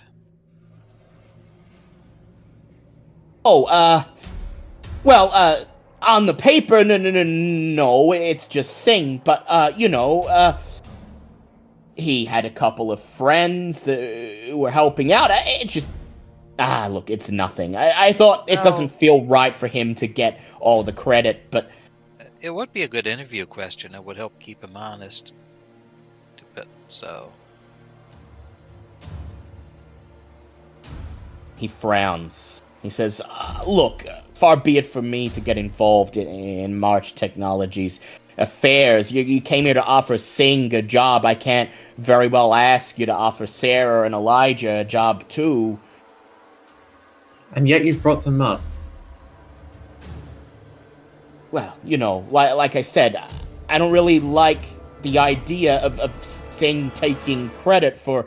Well, I saw all three of them working in that lab. It was clearly a group effort, and... Well, what we're here for today is one thing, but there's not. If things go well, there's nothing saying future openings won't be available. Sarah and Elijah, you said? Hell. He says, alright, cat's out of the bag. Sarah Mayer and Elijah Felding, his research partners. Look, as I understand it, the whole thing was Singh's idea. He came up with the theory, wrote the papers, made the blueprints, but, you need others to test, right? So he brought those in. Actually, I was on my way to the science block right now, thought I would try to meet up with you guys, and he eagerly stops on the spot. He starts to shuffle around in files and papers under his arm, and he says, I remembered, this could be Singh's big break, and I thought, you might not find all his research notes in the lab. He submitted some of it to the university for safekeeping, and, I was going through all the old correspondence I had with him, and, I read this, and then Sarah and Elijah's names came up, and he hands you a piece of paper, and as you take it and unfold it, you see a printout of an email. I'm going to bring it up in Our Bear Rodeo so you can see it. It's an email from Roseanne Singh to Sarah Meyer and Elijah Fielding. It was sent on Thursday the 20th, 2014. And the subject line is, reply, just a fluke? For the last time, it is not a fluke. I've been testing this hypothesis for nearly 2 months now. I still haven't quite nailed down how it works, but I've created 2 separate testing devices and observed the same results with both. I'm convinced it's something to do with the configuration of the circuit. The one you guys say shouldn't even work. Go ahead and test it out for yourselves. You'll see. Sing. And he's attached a draft of the blueprint to the email, inviting his 2 partners to conduct their own experiments. See? Says the rat-faced man. See, I found this in the correspondence, and I thought, if Meyer and Fielding have helped, maybe they should get something out of it too. It's only fair, right? But you just happened to find this. Like you said, you seem really serious. I wanted to make sure that everything was in Elijah's favor, so after you left, I went through his files, I went through his old correspondence, and he trails off, but... And as a receptionist, you can do that. Not strictly. Mary, with your human, it's very clear that he's hiding something. Oh, sir, we're not law enforcement. He's in no trouble. We're not here looking for crimes. We are, in fact, here on corporate business. We don't really care what you do or don't do, is what I'm saying. But we would like to talk with everyone involved. That's what we care about. Is that copacetic? He looks straight at Cass and he says, Ma'am, I gotta know. Is March Technologies serious about this? Like, real funding? I know there's an interview, but the way you're going about things, I gotta know. Someone's getting a job out of this, right? There's money involved. Big money, right? I've told you at least once today already. This is none of your business. We won't be divulging that information to you. Mary puts his hand on his shoulder. We can't say anything, but the fact that we're taking this so seriously should tell you everything. Would like you to go ahead and roll persuade for me, please, Mary.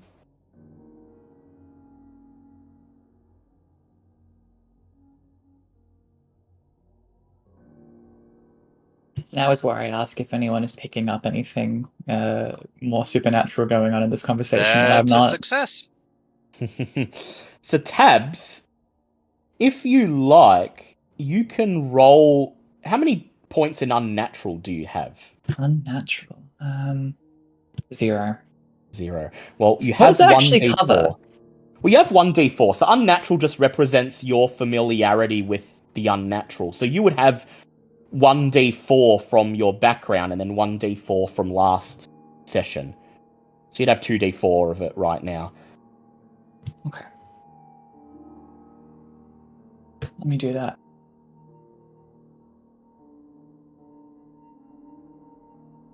A 5 is what I have from that. Yeah, and I was going to ask, did you have at least 5 points? And you do. So Tabs, as the rat-faced receptionist nervously talks, you notice there's clearly something off about him. He seems to skip over his words a lot, backtrack, dodge around things, almost like he has a nervous tic. And while he talks, the others don't seem to notice, but while he's talking to them, you see him constantly, like, craning his neck, squinting, trying to get a peek at your bags, at the stuff you've taken from Singh's lab.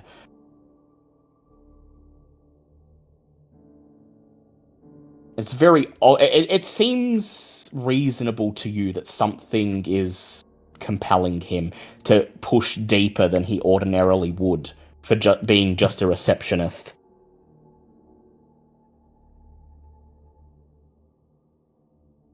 Real quick before I follow that lead, what was that skill I checked earlier and failed on? Do you remember? Yeah, that was... I only just realized mechanic that now. was alertness, yeah. Okay, yeah.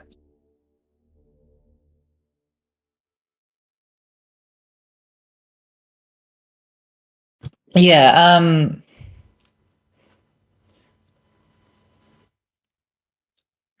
Tabs is gonna do a bit of bad cop, I guess, and she finally pipes up to this person and she says, "No, seriously, what's it to you?"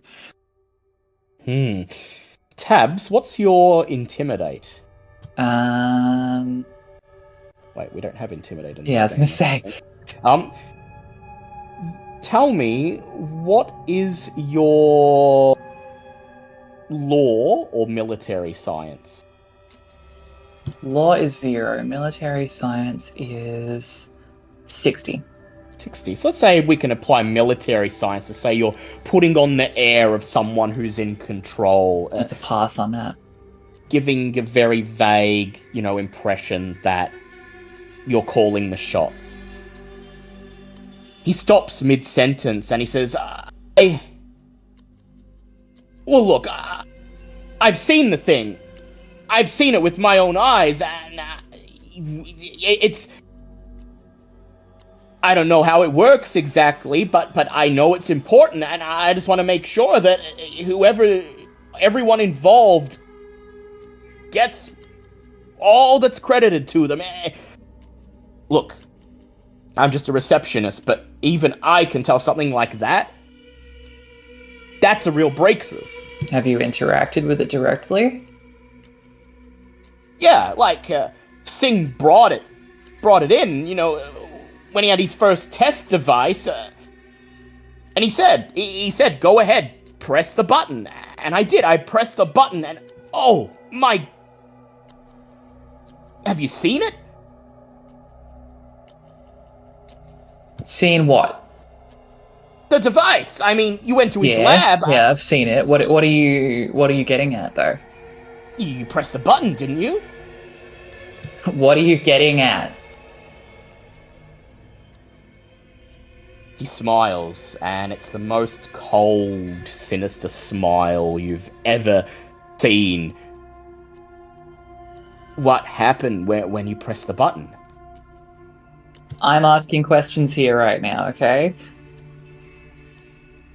He raises an eyebrow.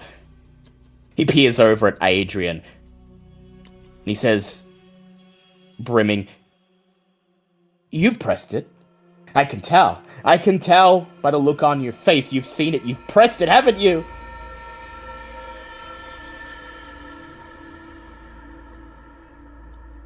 I have no idea what you're talking about. Adrian, what is your persuade? It's 40, I remember. I'm going to ask you to roll that. I don't think that's going to be enough to dissuade him. No. Oh, I got a 5. It's all good. 5. You you didn't press the button? His face sinks, his head lowers. But I thought for sure. I thought I could see it in your face.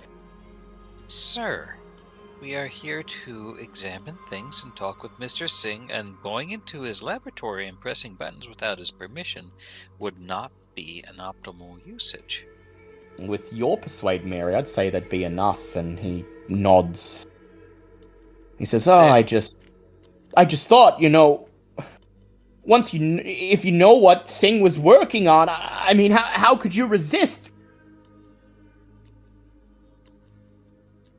If one of us were to press the button, what would we see?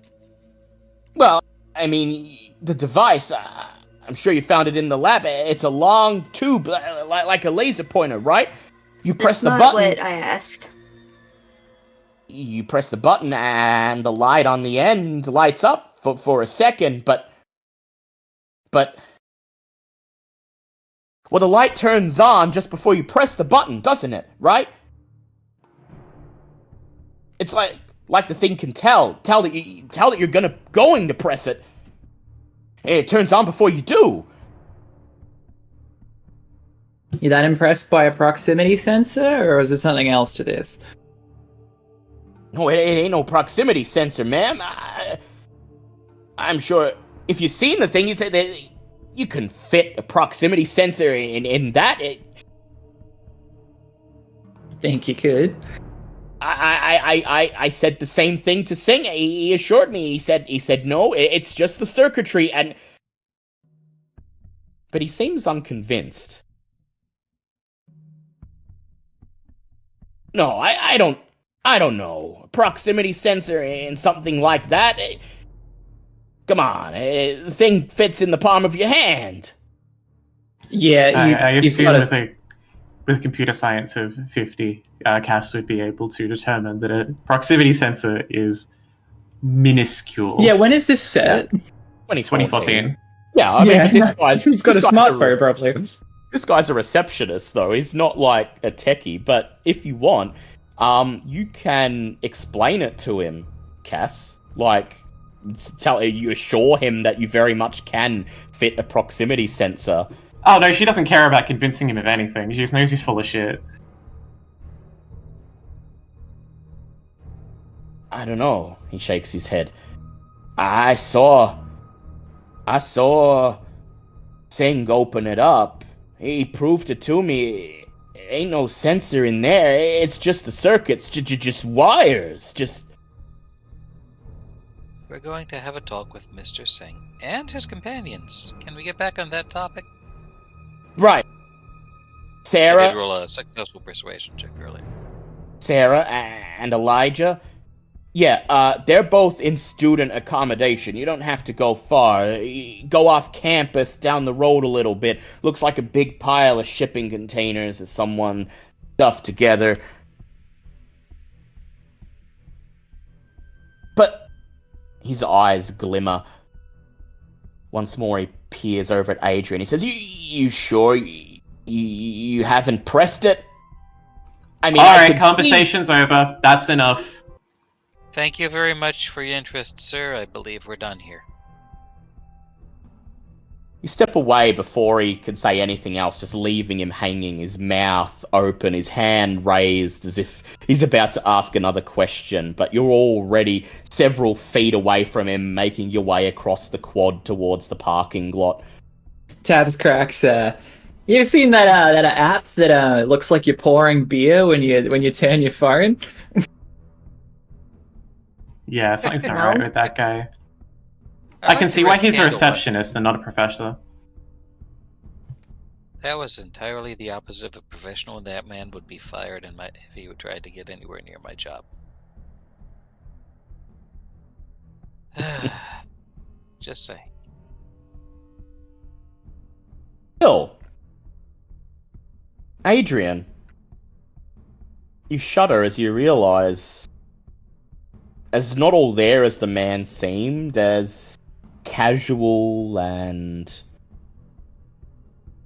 as casual and unprofessional as he may have been, he was right. Your mind flashes back to only a few minutes ago. It's your thumb pressed down on the button and the LED turned on a fraction of a second before you committed to pressing it.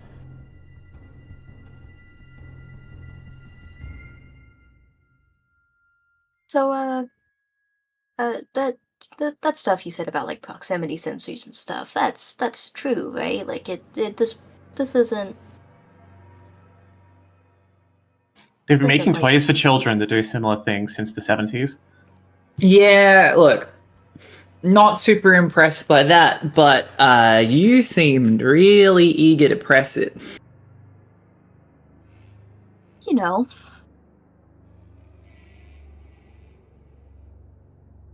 I know. You know. Okay, well, Adrian. And Mary winces it when she says the word just a little. Adrian? Have you ever seen Yes. horror movies? I don't have a television. That explains a lot. Adrian, I basically have to assume every time I get that phone call and come here that this is going to be some horror movie stuff. So I'm just trying to survive and not do things that people in a horror movie would do. I didn't Okay? want to do that. You didn't want Trust to? me, it makes me want to vomit to touch anything that does those kinds of things. yeah, and there's our problem. Let's focus on that. Adrian, make a power check for me. You didn't want to, but you did. So... me. Okay. 4 against. It doesn't matter. 4 So against 50. it's a pass. So we'll say, Adrian, that their words, your companion's words, do get through. They're taking this thing you saw, this thing you felt compelled to do, to press this button, to see it light up before you pressed it. They're making it sound reasonable. Proximity sensor. Sure. Makes sense to you, but still, it's a lingering uncertainty in the back of your mind, and part of you feels like maybe we should settle this. Maybe we should take that thing out of the bag and just open it up. Find the proximity sensor. Determine that this is all just a piece of electronic trickery and move on. That's... okay. That receptionist, he was really obsessed with this thing. And you said you didn't have control, kind of? Well, you're applying. Okay, then. So, that thing's looking kind of infectious. Is what I'm kind of thinking. So what was our exact order here? Collect and return or destroy? Up to you. Protocol would dictate either secure these things in a place where they can be left to be collected later, i.e. make a green box, or find a way to destroy them. Alright, Tab, since you don't seem to have whatever's going on with this, let's break it, smash it, throw it on the ground. Let's, you know. Cass readies the laptop just in case. Okay, settle down there, love. Don't know if it's a good idea to go around smashing something we don't understand that just made someone do something they didn't want to do. Last month we burned someone alive. Yep, and that was standard procedure. Can you keep your voice down, please? I'm just saying that if we don't know what it is, then God knows what happens when we destroy it. Yep. Good intuition there. If a human being made this out of basic electronics and they don't even understand how it works, that means they weren't affected by putting simple things together. We can destroy this, no problem. We Think don't about know it. that he wasn't affected.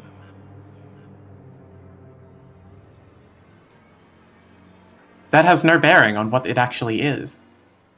Doesn't it? Why are we so against this? This is our job. This I'm is just not our saying- job. I'm just saying that the guy who made this thing is missing. We should probably learn a little bit more before we start smashing things. Because, you know, sometimes you smash things and it makes things much worse. I hate to say it, but that actually makes sense. We need more information.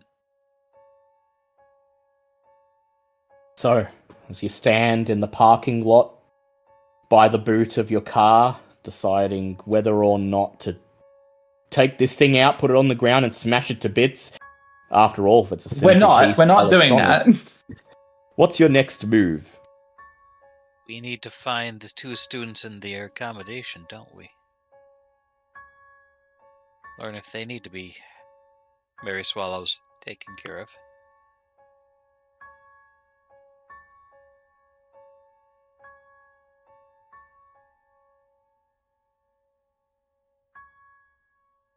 All in agreement? Yeah. And so Tabs pulls her backpack further down her shoulder as if securing it, making sure the device is safe and out of anyone else's hands. And then you clamber into the black station wagon and it carries you off the Henderson University campus, back down the main street towards the student accommodation.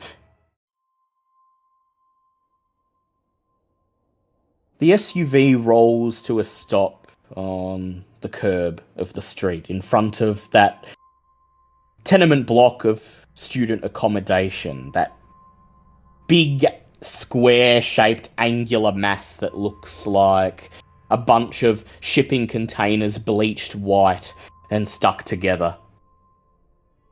You make your way up the path leading to the front lobby and find yourself face to face with an elevator door. There's no reception desk, no one to greet you. Instead, there's a single elevator and an array of buttons to the right, each button with someone's name next to it. You scan the control panel and find the names Maya and Fielding scrawled next to one of the buttons in a messy shorthand. Tabs is the one who presses her finger on the button, and suddenly the little speaker above bursts with static. Hello? Are you looking to visit, Miss Meyer? That's the general idea, yes? Are we speaking to Miss Meyer? No, I'm her nurse. My name's Nancy. Are you, Miss Meyer's, friends or family? Nobody's been to visit her since the thing. The thing? Oh, you know, since she had to be committed to full-time care. Perhaps we'd better come up and discuss this personally, rather than yelling into the lobby. I'm sure she'll be happy to see some friendly faces. I'll buzz you in. There's a loud electronic buzz. Zzz, emanates from the control panel, and then the elevator doors slide open. You step inside and, in silence, wait as the elevator lurches up to the second floor and deposits you in front of Maya and Fielding's apartment. As you approach the wooden door with the placard with their names scrawled on it, it's flung open, and you're greeted by the nurse, a woman by the looks of her, in her mid to late 30s. She's wearing standard nurse's attire, hospital scrubs, very clean, very sterile. There's a sort of scent of hospital-grade chemicals hanging around her. She opens the door but doesn't invite you in. She takes a look at each of you in turn, and then she frowns and she says, I'm sorry. I'm not quite sure Miss Meyer is up to seeing so many people all at once. I'm sorry. Might I understand. Might I ask, what your business is with Miss Meyer? Oh. She was working on a project with a fellow named R. Singh, and he was working on it in conjunction with our department, and we're concerned that there might have been some issues arising, and if there's a question of medical expenses, we may be able to defray that. She raises her right eyebrow. Issues? What kind of issues? Who exactly are you?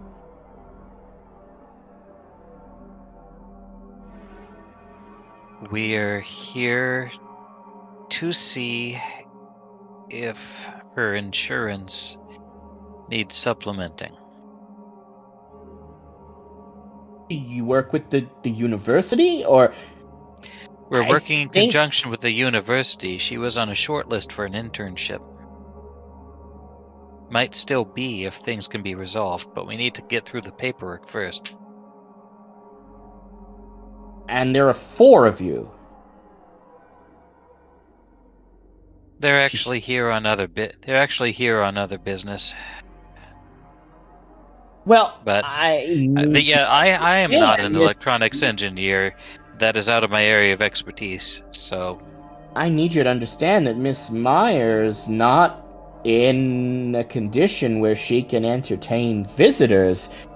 Insurance is one thing, but the rest of you, if you don't have pressing business with Miss Meyer, I'm gonna have to ask you to leave.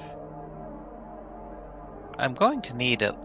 If it's that bad, I quite understand. But we're going to need a. I'm not a. I need to know more about the incident and how things happened, and I'm not an electronics engineer, so I need my expert at least. She glances over. Who's the one of us who has the most tech? That'd probably be Cass, I think. Yeah, Cass. She glances. Yeah, Mary glances over at Cass. Trust me, we're not going to put undue stress upon your patient. We just need to assess matters. What's your persuade, Mary? 60%. She nods. And the 2 of you, she points at Adrian and Tabs, will you be fine to wait outside while your colleagues speak to Miss Meyer? I don't think it would be very healthy for her to see 4 strangers all at once. Is she allergic to human contact or something? She just looks at Cass, her lip curled in slight distaste, and she says, "Jeez, I'm sorry. Are you not aware of Miss Meyer's current state?" Do we seem aware? Things seem to be a little more complicated than I was briefed at the office. Let's put it that way. Oh, you already mentioned that you were looking into a research project that Miss Meyer was part of. She was working with Mr. Singh at the university. Her roommate, Mr. Fielding, was as well. Now, Yes, is we he haven't present? No, unfortunately, we haven't seen him in quite some time. We're not sure if he left town or had urgent business to attend to. It was simply as if he got out of bed one morning and vanished. There wasn't even any signs that he'd left his room. No one heard any... All right. Is this a safe topic to discuss with Miss Meyer? I would... Well, it doesn't really matter what you say to her. She's... Look, I don't know the specifics of the project, but it's done something to her, and, well, you're lucky if you can get a word in edgewise when you're talking to her, because she's fixated on the thing. Can't even care for herself anymore, and it was her parents who decided that she should have a full-time nurse, and I certainly agree. The poor thing doesn't move on her own. She doesn't bathe, she doesn't eat, she doesn't sleep, she just sits in that chair. Right. Okay, we may be able to work out help with a long-term solution at least. Please let us in. If this is truly her condition, then why can't our colleagues come with? I would like you to go ahead and roll me a bureaucracy, please. Cass? Alright. Yeah, Cass.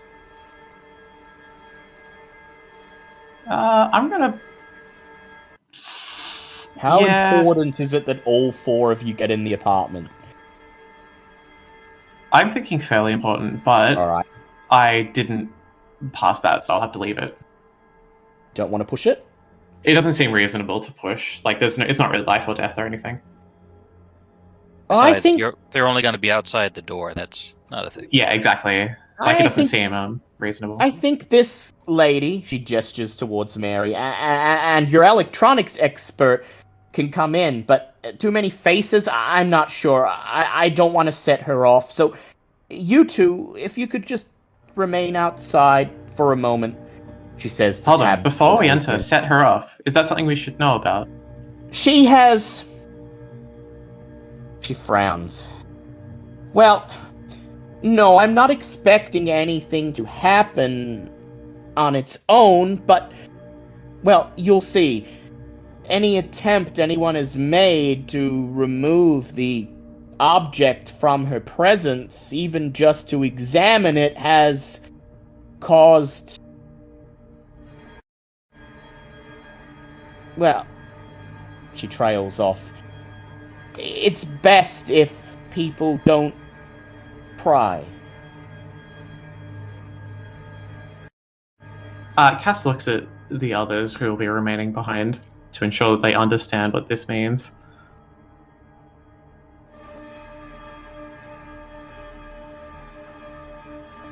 We understand. All right. Thank you for the notice. The nurse beckons for Cass and Mary to follow her. She leads you into the apartment, through the kitchen where she's in the midst of preparing dinner for her charge. Something, whatever's boiling on the stove, smells good. The nurse's handbag and a couple of her personal effects are left on the bench. It looks like she was gearing up to leave, probably about to serve dinner and then end her shift. Her coat's hanging over one of the kitchen chairs, her handbag right next to it. She leads you past the kitchen and into a bedroom at the back. This is Miss Meyer's bedroom, she says. She nods over her shoulder to the door opposite, and she says, Mr. Fielding's bedroom is there, but he hasn't been seen for quite some time. Alright. She pushes open the door to Meyer's bedroom and leads you in, and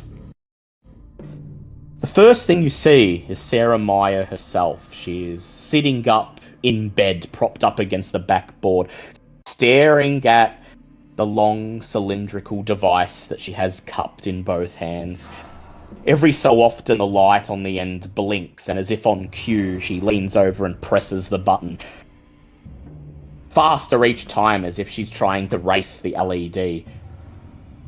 Miss Meyer, some people here to see you, says Nancy, gesturing towards you. Sarah looks up at you for just a brief moment, says nothing, and then goes back to the device, once again sweeping her thumb across the surface and pressing the button. About a fraction of a second after the LED turns on. Before you leave, Miss, I didn't catch your name, actually. Oh, Nancy. Nancy Gilligan. Nancy. When was the last time she slept? How long has she been in this condition? She's been, well, we're not sure how long it's been since she slept, at least on her own. I've been sedating her when it's time to leave, to ensure she gets any rest at all. She's been in this state, I'd say about a week now.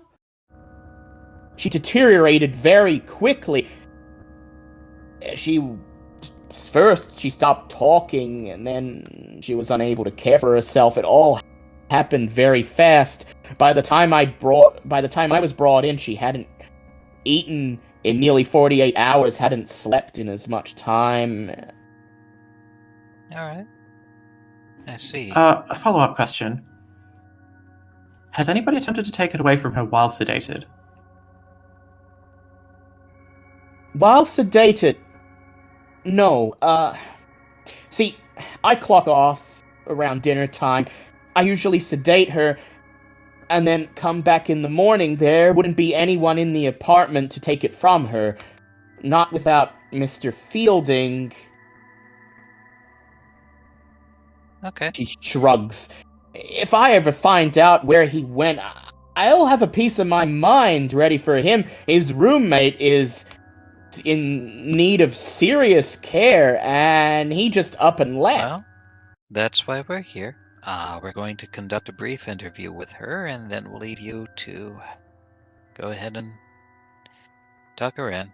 And you should hear back in a few days if the things go properly. Hello there. Hello there, Sarah. Sarah doesn't respond to you at all. She just swipes her thumb Alright. across the button. The LED turns on, and she nods. I've dealt with these cases before, Mary says, so what I need to do is integrate myself into her current surroundings and not be seen as an intrusion. So, I'm going to do that. Don't mind me. What's your psychotherapy at, Mary? Mary kind of eases herself in, pulls out her phone, and makes as if she's tapping on it. Psychotherapy is 50%. 50%.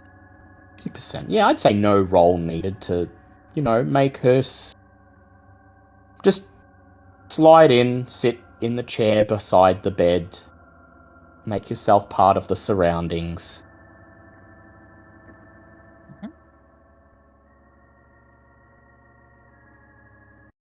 And she'll tap on the phone, and the tapping will be seemingly for show, but then she'll send a message to the group, which is, we can wait until the nurse leaves, then grab her and device. Then grab Sarah and device. Tabs, the message lights up on your phone from Mary. Wait till the nurse leaves, then snatch Sarah. Do you agree? And she just sends back a thumbs up. And device. Alright. The LED turns on again. Sarah scrambles to press the button. This time she frowns. She shakes her head. Oh, no, don't like that. Don't like that. No. I decide when to press.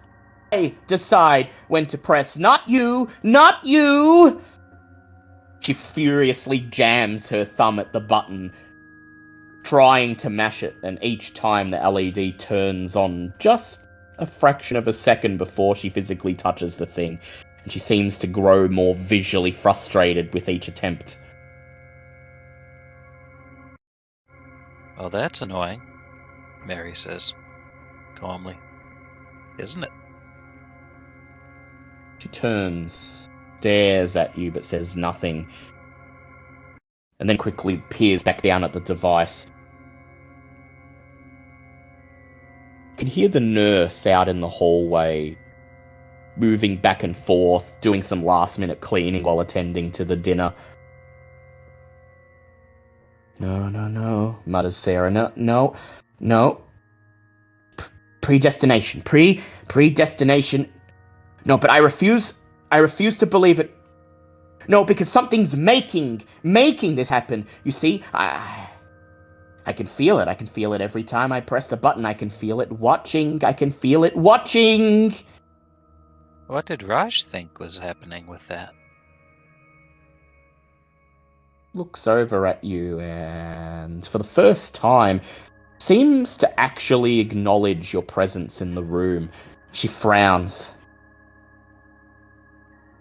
Sing thought, proof of predestination, proof of fate, proof of time, everything preordained, but I disagree. Something watching. He said he couldn't feel it. Said he couldn't tell, but Fielding could. Fielding could feel it. Could feel it watching something that... We live in the curves of time. We live in the curves of space-time, and it watches from the angles of space-time. Well, it can watch all it likes. I will beat it. It can watch all it likes. And then she furiously mashes the button.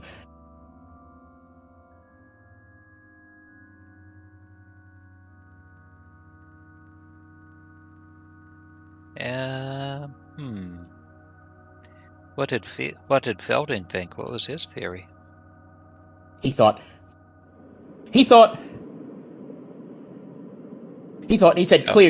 clearly, circuit doesn't work.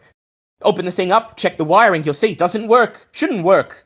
No way you can pass a signal through that, but it worked. So he said maybe somehow penetrated the curves of space-time, went into the angles, and the thing in the angles was watching, and waiting, and communicating. That's what we're doing, communicating. But I want to know what it says. I want it to know that I'm in control, not it! And for the record, recording is getting turned on and sent to the group outside.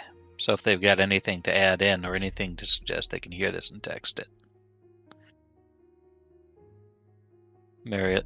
Mary looks at Cass and says, "Oh, that's... Of course you're in control, you are. Do you know where Elijah got to, though?" The button too many times, she says simply. If Thing you came press out of the button angles. The thing in too the many angles hurt him. Took him away. He's no longer bound by fate. So call me Removed crazy. from the equation entirely. Call me crazy, but if pushing the button too many times causes bad things to happen, why don't you stop pushing the button? Because... Thinks for a moment. You found a loophole in her logic, and she's struggling to think of a way to address it. In the end, she just shakes her head and says, I have to know. Because see, she holds it up, and as her thumb draws near the button, the LED light turns on. She immediately swipes her thumb on the button. See, it knows. I have to beat it. I have to show it that I choose when to press. Here's a question. When it lights up, why don't you decide not to press it to show it who's boss? Smiles. Because it doesn't work. Watch. She holds out the device and she says, I'm gonna decide not to press it. I'm gonna... She moves her thumb halfway down the shaft towards the button, but not quite close enough, not quite committing to the action. I'm gonna decide not to press it. But the light only turns on. The light only turns on when you commit to press it. Deciding not to doesn't do anything, so... The light turns on, it blinks, and as if on cue, she slides her thumb down, smashes it on the button. And as she does this, I would like Mary and Cass to make power checks for me. Yeah, well, it's not too bad. Let's see if luck holds. I'm definitely pushing that. Yeah, so if you want to push, I would... Yeah, that's a hard pass. Hard pass. All right, so are you pushing it? Are you re-rolling it? In that case, I will ask you... Mary passes exactly. So I will ask you, Cass, to go ahead and reduce your willpower by 1d4 and select a bond to reduce by 1 as you call upon your inner strength, remembering who's For a hard counting. pass? Well, she said she pushed, didn't she? Yeah, I did. Oh, Yeah. okay. You got to remember who's at stake here. So reduce your willpower by 1d4, and then reduce a bond by 1, and tell us which bond are you reflecting on. I'm gonna go with Travis, her on-again, off-again boyfriend. So as she fixes Travis in her mind and tries to focus, tries to attune herself to what's going on, why does Travis spur her to do this? Oh, is Why that does- how pushing works in this? Yeah, why does Travis mean something to her? Why does imagining him compel her to try harder? I believe it's because it's reflective of her relationship with him. She makes the decision to be with him, or makes the decision not to be with him, rather than just going through the motions. Yeah. But it seems she keeps making different decisions. And so you both pass your power check, and as Mary's thumb jams on the button again, you feel something, a momentary twinge at the very base of your neck. Your hair stands on edge as for a second you register the feeling that something is watching you. You look around, trying to see from where. There's no one there. It's just you and Sarah in the room. Sarah still jamming her thumb away at the button, the light on the device still blinking on and off. And the feeling passes. Once upon a time, somebody gave me some very good advice. The only way to win a game with somebody when it's rigged is to not play at all. She fixes your face in her eyes and she says, I've tried.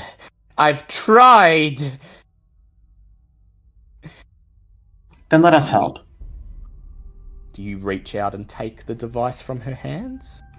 No, it's just words. Just words. You see the device tremble as her fingers shake. As if for a brief moment the thought occurred to her to just let it go, drop it, cast this aside, but she can't quite bring herself to do it. With your humint, however, Mary, you get the impression that you're making progress. Mary. Her name's Mary too, right? Her name's Sarah. Sarah.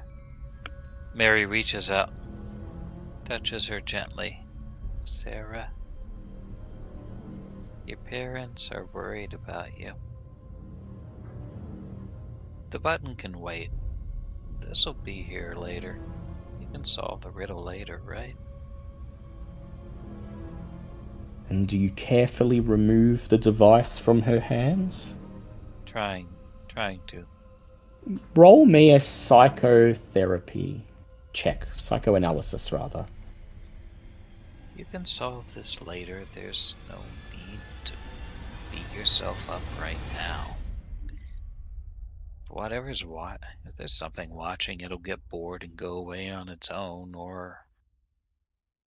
Oops, sorry, that was the wrong die.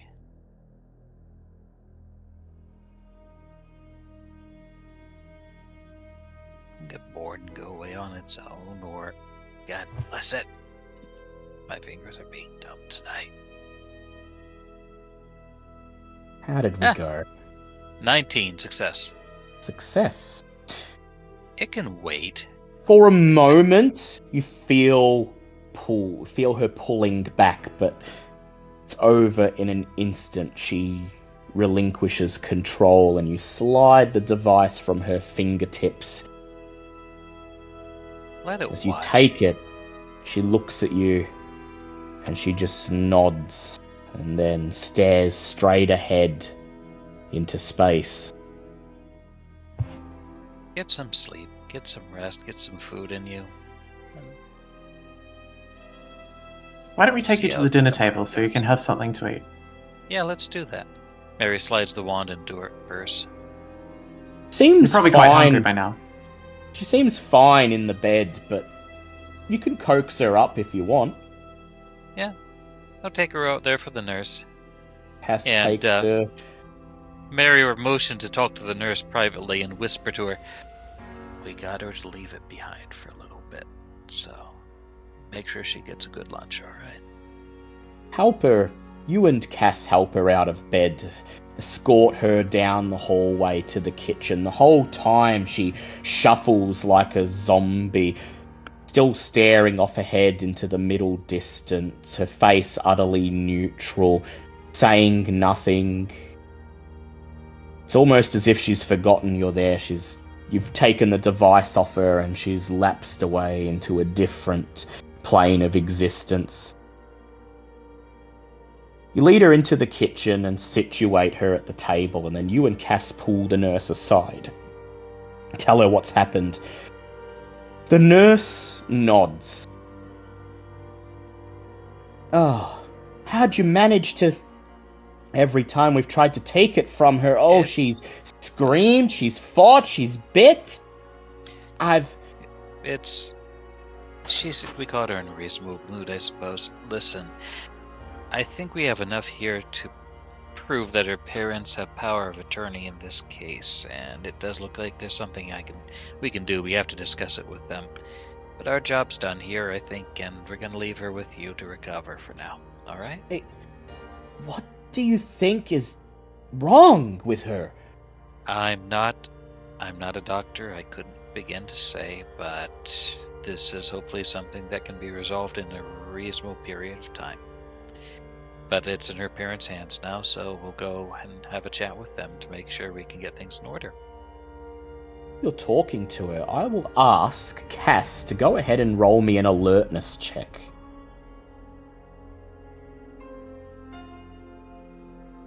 That's a pass. Pass. So you're just standing there, leaning against the kitchen bench, listening to Mary talk to the nurse, but keeping an eye on things going on in the room. Over at the kitchen table, Sarah seems to have found a new preoccupation. She's grabbed the nurse's handbag, pulled it towards her, and is rifling through it. She evidently finds something interesting because you watch as a smile slowly dawns on her face as her neutral look twists into a smile from ear to ear, one of glee. And then she reaches into the bag and pulls out a snub-nosed .38 pistol. This nurse is packing heat. So this is Nevada. We're in Concealed Nevada. carry. This is This is a is concealed carry something. state. I'm glad we got to Sarah first. And, still grinning ear to ear, she slowly raises the gun to her head. But I have a very good feeling that we can make some great progress here. It'll just take a little bit of persistence and patience, but things should work out. What do you do, Cass? I feel like given we have just a moment to think about this, she wouldn't call over the person with psychotherapy to do work because it's not exactly enough time to intervene. Also, Cass's power is not very high, so a struggle won't really work out well for her, and she knows that. Could just scream if you like. But I have to admit, I feel like No, we did Cass some wouldn't real scream. good here. I'm actually feeling positive about this. I have great hopes for Sarah in the future. See it now. You know what? Cass is the kind of person to use a blunt instrument, so she's going to fumble around for something. Let's grab a rolling pin off the kitchen. Yeah, rolling bench pin will and- do. Ouch. Alright. Try and smack it out of her hand. All right. Cass, I'd like you to go ahead and roll your melee weapon for me, please. That is... Wow, that's a critical success, actually. Critical success. She raises the gun to her temple, smiles, and she says, I see. I'm free. You simply don't play.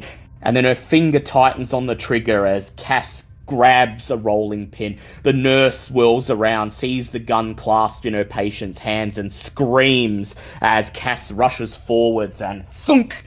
Where do you hit her?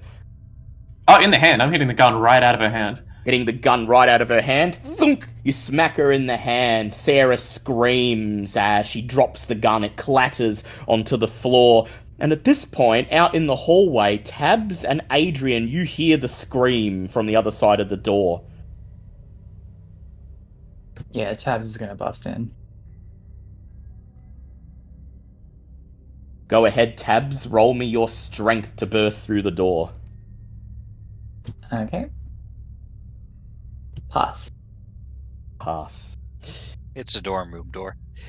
You brace your arm in front of you and charge towards the door. It's a dorm room door. It's probably not even real wood. It's probably particle board. You smash through it, breaking it off its hinges and charge into the room. You see Cass raising her rolling pin, ready to strike Sarah again as Sarah scrambles and, with the speed of someone possessed, kicks the chair out from under her, leaping towards the gun on the floor.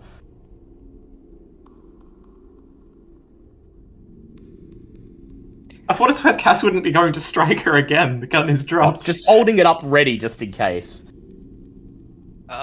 She's now unarmed. Unarmed and unwell. This is going all Kill Bill on this motherfucker. Here's a weird question. What? Yep. Here's a weird question. What's for dinner? It's a pot on the stove. Probably Cool. some kind of stew, if you had to guess. Smells Mary's nice. going to grab it and dump it out on the gun, Ooh, okay. splashing the hot stew all over to try and get her to back up from it. Meanwhile, Tabs, what are you doing as you burst in on this scene? Okay, being an agent, she would take a moment to do a full assess of everything going on. Actually, you know what? I'm just going to slam the stew pot down over the gun Yep. and hold it. All right. So I will ask Mary to roll her. I do have dexterity, unarmed please. combat. Actually, yeah. Go ahead. Roll your unarmed combat. It's worse Hopefully than that dexterity, applies. but you know what? The You hell. can roll your dexterity or your unarmed combat. All right, I'll roll dexterity then.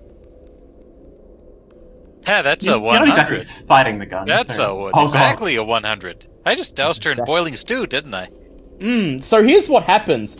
You grab for the pot on the stove. The nurse, meanwhile, is just, her mouth's hanging open, she's gasping. She's starting to hyperventilate. And you wrench the pot off the stove and begin to charge towards the table, ready to overturn it on the gun. But Sarah's already moving faster than you. It's like she's no longer human. It's like she's an animal scuttling on all fours as she scuttles across the floor, scoops the gun up, raises it, and points it straight at Mary, who's charging at her with the pot. "I'll free you all!" she shouts. Oh. Well then. Tabs. She's got the gun. She's pointing it at Mary. Yeah, Tabs is now drawing her sidearm. You gonna shoot to kill or shoot to disable? She's first going to... Does it look like she's about to fire? It certainly does. You're not 100% sure her shot will hit Mary.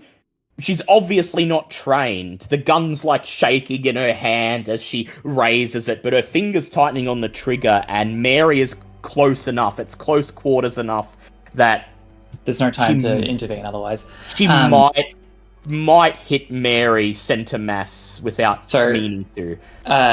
Tabs is an ex-military officer and not a action kung fu hero. So she's going to do what she's been trained to, and she's going to shoot a triangle in the middle of this woman's chest. Go ahead, roll your firearms for me.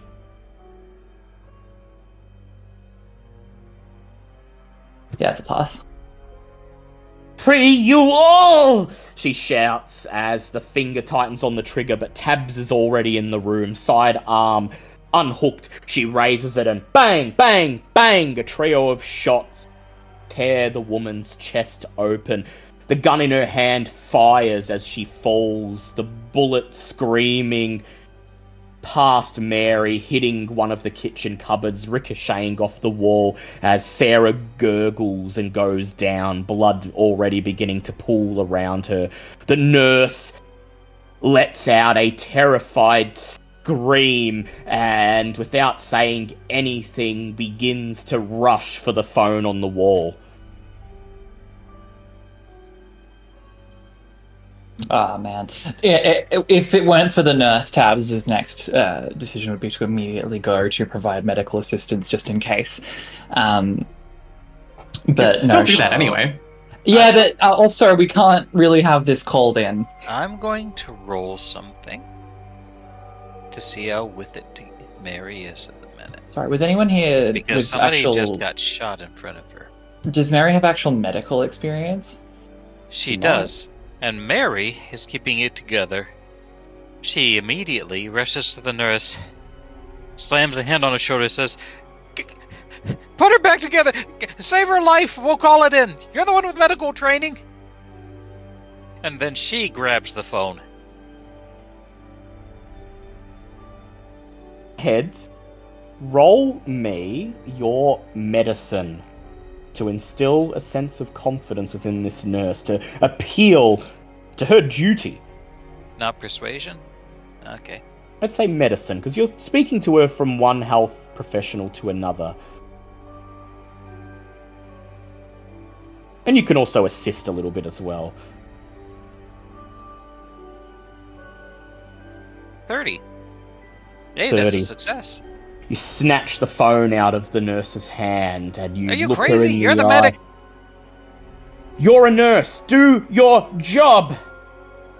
She looks back at you.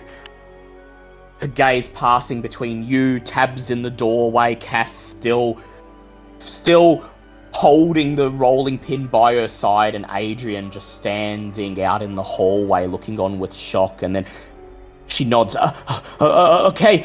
And she rushes towards Sarah, grabbing her handbag off the table, spilling the medical supplies out onto the floorboards. Come on, stay with me. 1, 2, 3, 1, 2, 3. In the background, Mary punches a bunch of random numbers on the phone.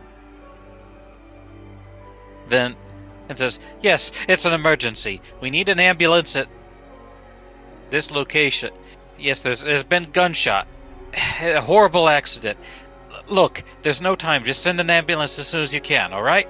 Yes, and she gives the name of the dorm, and then she hangs up. "They'll be on their way shortly," Mary lies. "All right, we're going to go out and wait for them. There's nothing more we can do here."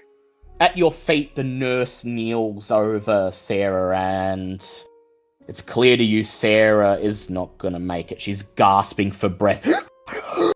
Blood pouring out of her mouth. It's already pooling around her body. Stay with me, Sarah, says the nurse, and she's rifling through her first aid kit. Damn it, I need triage. And Sarah looks up at you, Tab. She meets you in the eyes, and as she gasps her last breath, she says,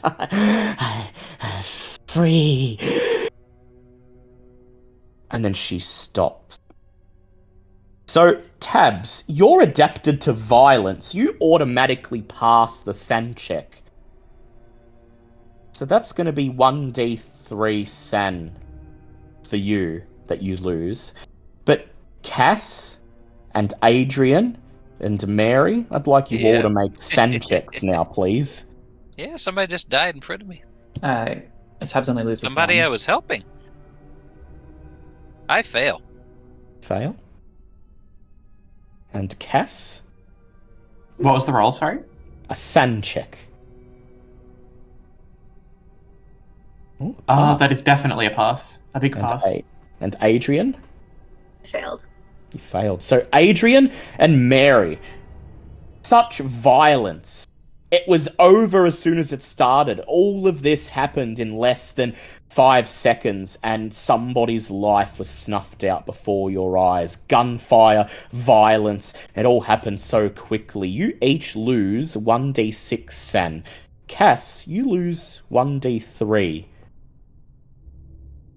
Tabs, what are your thoughts? This is probably not the first time you've had to do this. Right now, Tabs isn't thinking much. She's in operation mode, and so she's just had to do her job. Grabs Cass by the arm, Mary by the other one, and just pulls them out of the apartment. Yeah, she probably would do. Cass, you defended yourself.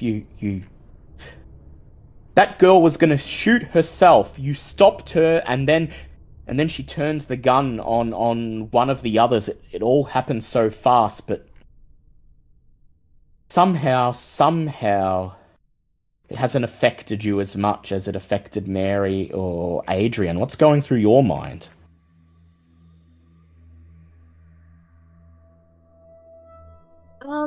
I mean, Adrian's seen dead bodies before, and it's not been a great time for it.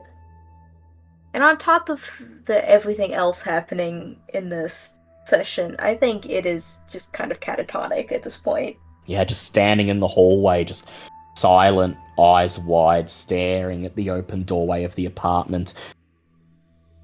And Cass, as Tabs grabs you by the arm and forcibly leads you out of the apartment, what thoughts are running through your head?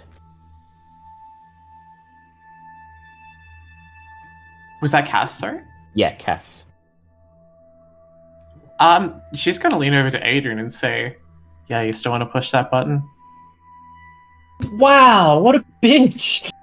I love it. Sorry, it's what she'd say. I apologize. No, it's great. Adrian's just like, a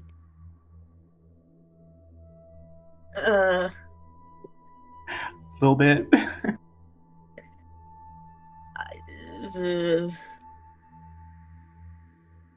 It's just kind of making, like, uncomfortable noises at this point. As you let Tabs and Cass lead you away back towards the elevator, you can hear the sobs of the nurse from behind you, from inside the apartment, as she weeps, as she cries, and you're left with the knowledge that she'll never forget this day. But she won't ever understand why it happened. And that's what's important. That's what Delta Green must do.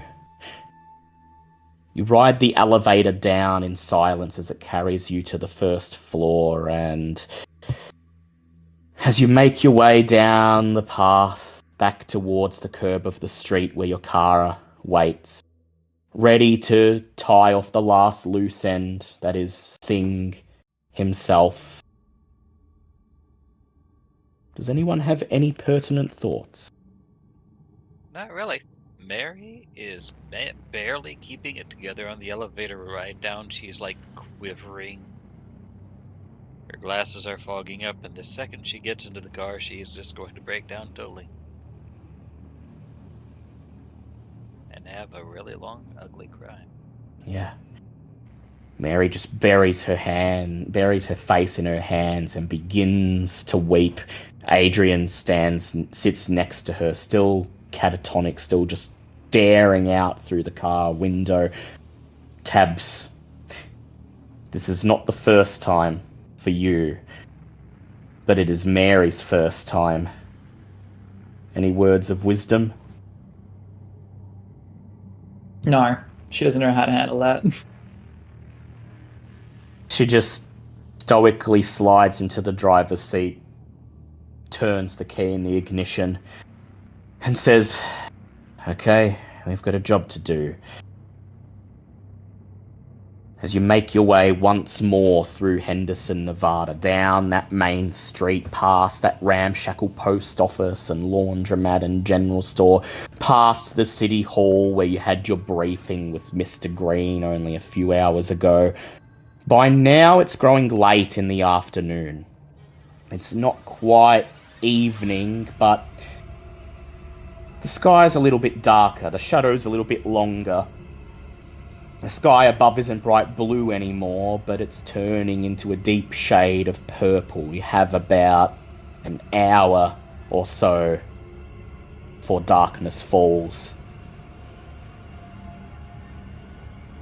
Is there anything you'd like to do before you head to Singh's home? Any last minute preparations you'd like to make? Anything you'd like to do, such as consult any of the materials you've appropriated so far? Cass is going to recommend that the other button gets put into the lockable container that Tabs brought. What do you think about that, Tabs? I'm so sorry, I blanked on that. So Cass has recommended that before proceeding onwards, the second device, the one taken from Sarah, is taken and put in that lockable container that Tabs brought along. Yes, agreed. Tabs nods, and Cass, you wordlessly slide the device out from under your shoulder. And as you lower it into the container, your gaze lingers on it for just a moment. Just a moment. Back there in that apartment, in Sarah's bedroom, when she pressed the button, you could feel something watching. But you know better than to press it yourself. 100%. That said, Cass, you have high enough computer science that there is a niggling question in the back of your mind. Why is this thing causing so much chaos? It's a button that turns on a light. Aren't you at least interested in how it works? She's aware of every little detail of what Mr. Green explained, and is acutely aware of what a cognito-hazard is. She is not participating. Yeah. She is not fucking around with this, despite any curiosity she has. She knows better. It's why she's on the team. Slides it into the container, shuts the lid, and pulls down the latch. The lid is locked. The sky above is starting to turn a shade of deep crimson as the car rolls up on the little townhouse that Roshan Singh is currently renting. It's what they would call a shotgun house. It's little more than a double-wide trailer that's been propped up on a foundation. Long and rectangular, white, sun-bleached weatherboard peeling in the harsh Nevada sun. As the car rolls up on the dirt driveway and comes to a stop, you notice that the lights in the house are off. The blinds are drawn. There's no sign that anyone at all is home.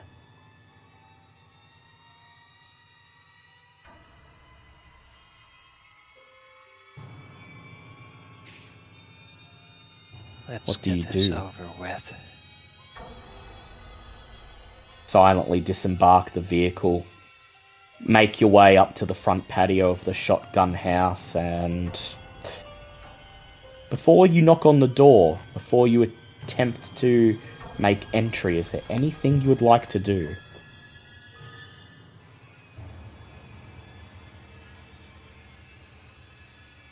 I can't think of anything. As they enter, not before, but as they enter, Cass is going to use the Vurish sign.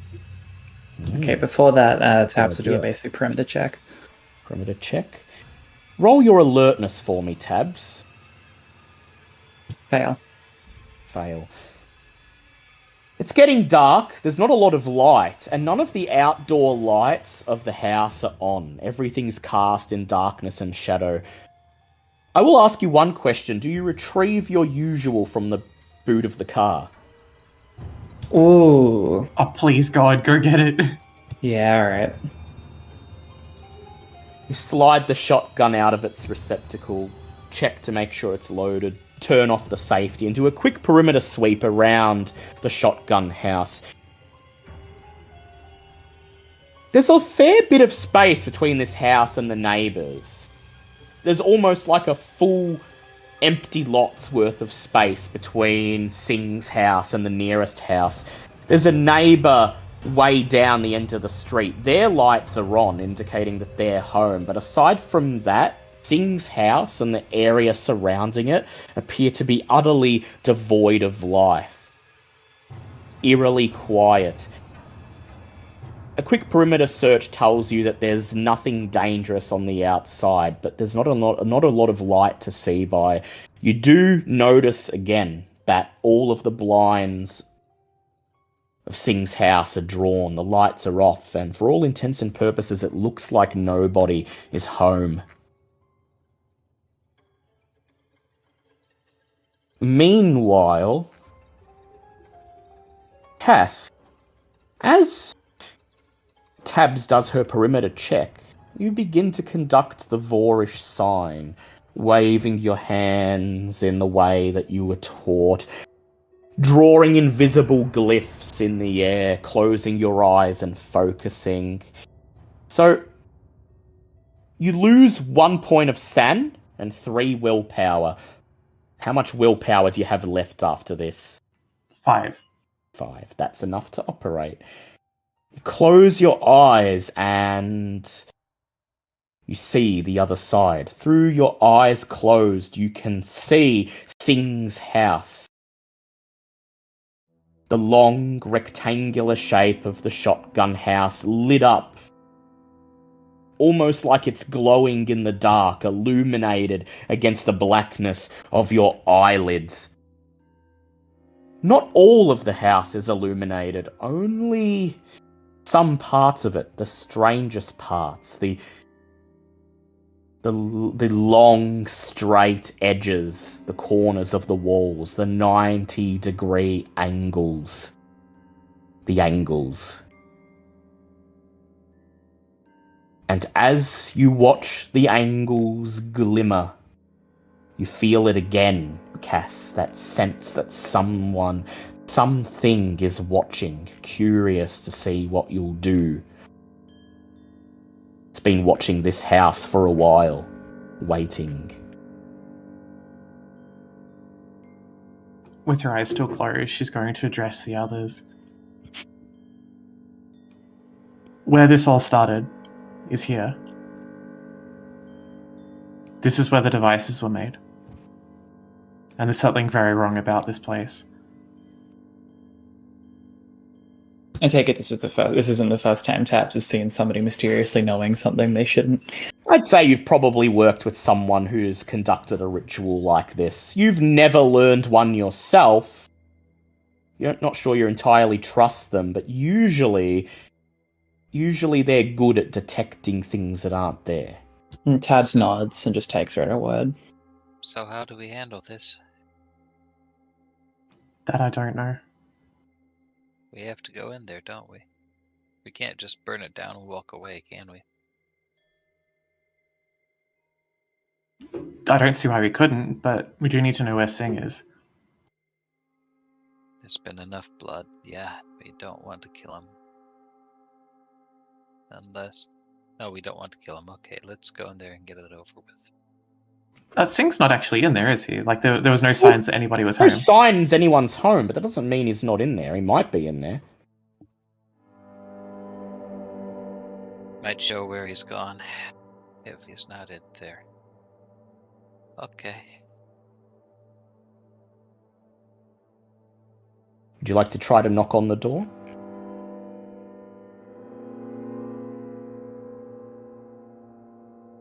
Mary steps forwards You know what? timidly. Yeah, that's probably the best option. Hopefully somebody's in there and he's still sane. Knock, knock, knock. Raps her knuckle on the door, and there's no response. What is it to lockpick? So to lockpick, it will be, if you have been trained, then we'll have a custom skill for lockpick. Otherwise, it's just going to be dexterity. Okay.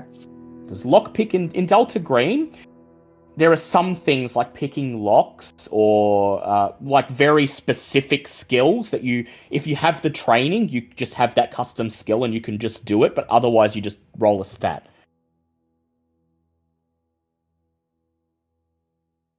What's the noise situation like around here?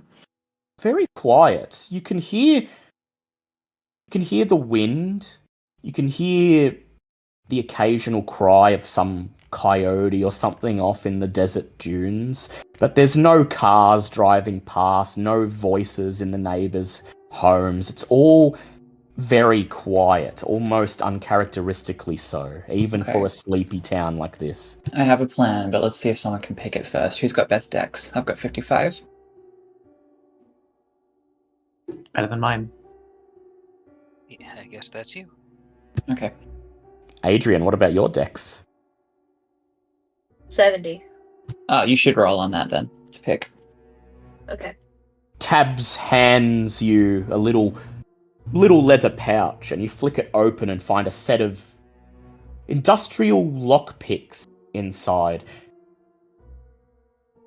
Go ahead and roll me dex, Okay. Adrian. Thanks, got it. I pass. Pass. Adrian takes to it fairly quickly. To be fair, it's more the lockpicks doing the work than Adrian. These are military-grade lockpicks. You don't really need to be trained in how to use them. You just insert them in the lock, jiggle them around, and the lockpick's designed to be foolproof. There's a click as the screen door unlocks. Adrian grabs it, pulls it open, and it creaks. The wooden door behind the screen door seems to be unlocked. Who's first over the threshold? Probably would have used a lock gun. Yeah, okay. Tabs definitely takes point. If that didn't work, I was going to have someone slam a car door while she did a shoulder check right at the weakest point of the lock.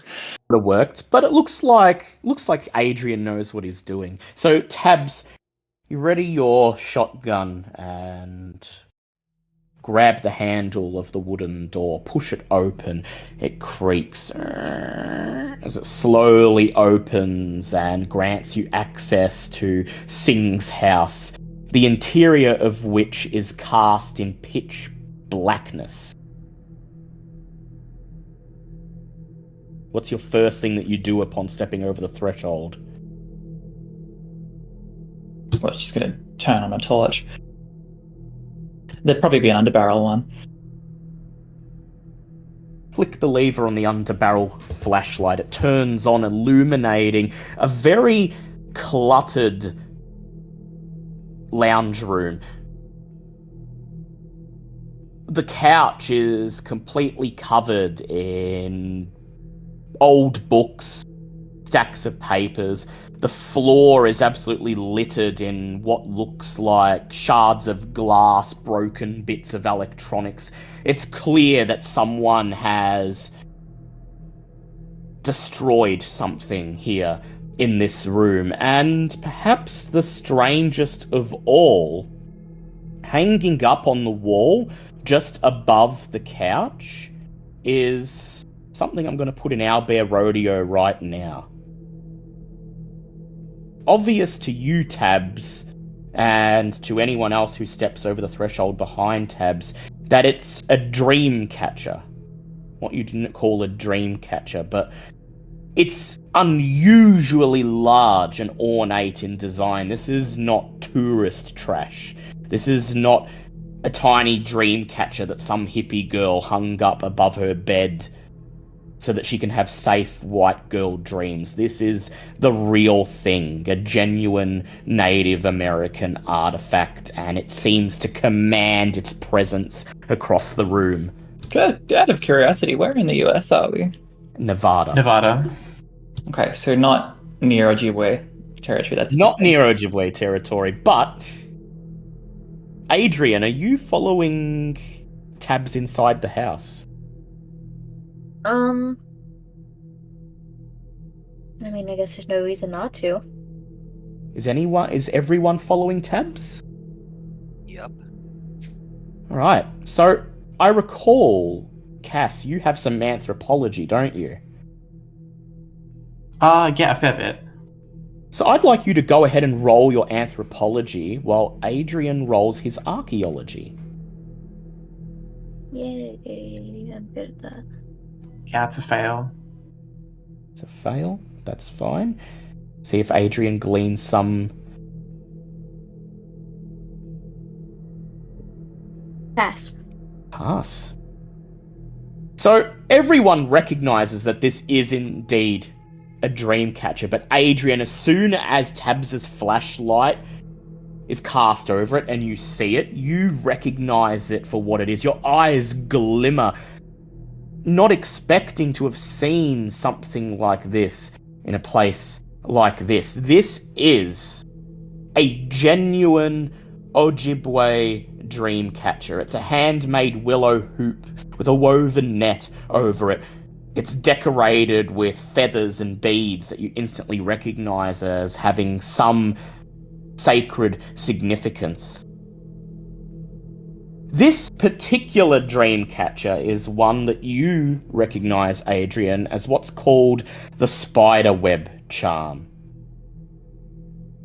The Ojibwe use this spider web charm to call upon Spider, the little net maker, a trickster figure in mythology who weaves his webs over dreamers and over people who are communicating with the other side, and he catches evil spirits in his web. So it's not really used to ensure you have happy dreams, but rather, in this case, as a genuine form of protection from evil entities that would do you harm.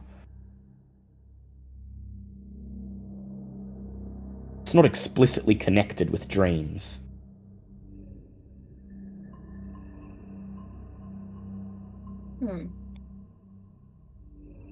So, when you say, like, authentic or whatever, do you basically just mean, like, handmade, or do you mean, like, I mean, yeah, to really Adrian, old? Yeah.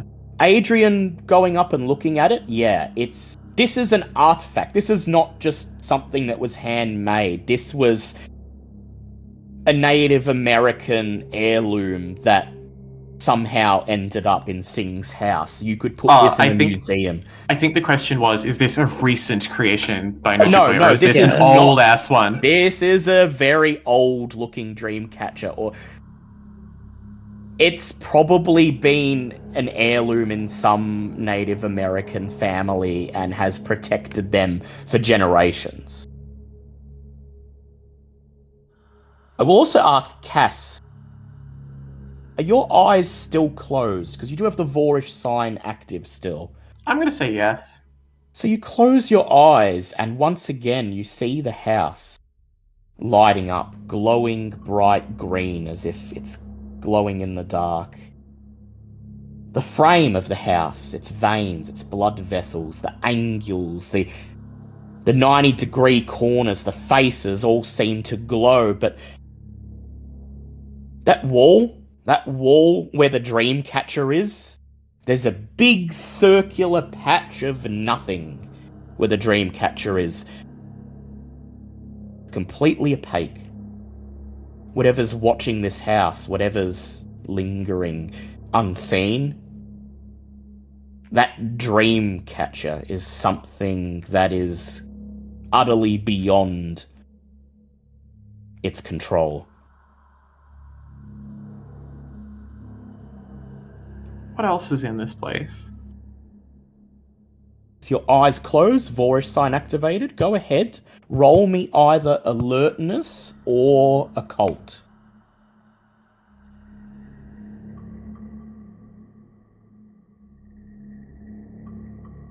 That's nothing on either. I will say, with nothing on either, that the shards of glass, plastic, brass, copper that lie scattered on the carpet, on the floor, these glow faintly with your eyes closed, indicating evidence of hypergeometry. There is no way you're 100% sure, but you can make a reasonable guess that this is the remnants of yet another of Singh's devices, that maybe he finally was able to wrench himself out of its grasp and destroy it. But that didn't dispel whatever lingers in the angles and frames of the house itself, whatever sits and watches and waits.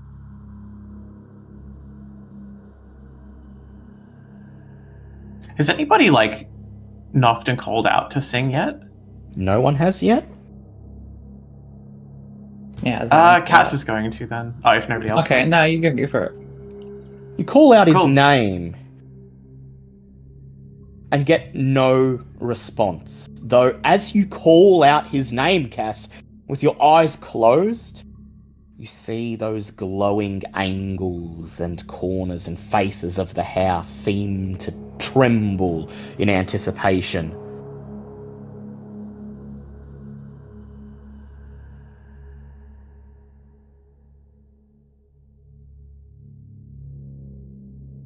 I think she's going to step outside to watch from out there from now on. And explain to everybody that she's going to keep watch. Keep watch. Be ready. And the rest of you, what do you do? There's not much to this house. There's a lounge room you're standing in. There's the kitchen attached to it, which doesn't seem to have much of note. And then there's a hallway which goes and runs down the whole length of the shotgun house. And if you're familiar with the layout of these kinds of houses, there'd probably be a master bedroom at the very end. Suppose I'm going to go looking for Sing. Tabs, do you keep being the point woman? Yeah, she would do. Seeing Mary venture towards the hallway, you catch up with her, holding out your hand to motion for her to get behind you. And then, weapon raised, you begin to creep down the long, dark hallway. Do you call out Singh's name, either of you, as you make your way towards the bedroom? Mary will.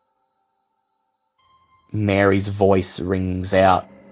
Hello, Mr. Singh? And as she calls out, Cass, standing outside, standing in front of the patio, peering up at the shotgun house, I'd like you to make a power check for me. That is a failure. You notice that the whole house seems to shudder in anticipation as Mary's voice rings out. But if there's any subtle changes to what the Vorish sign shows, you can't see them. The very corners, the very edges of the house, where the walls meet the roof, where the walls meet each other, they seem to tremble the most, almost as if the very corners of the house are struggling to detach themselves from the frame.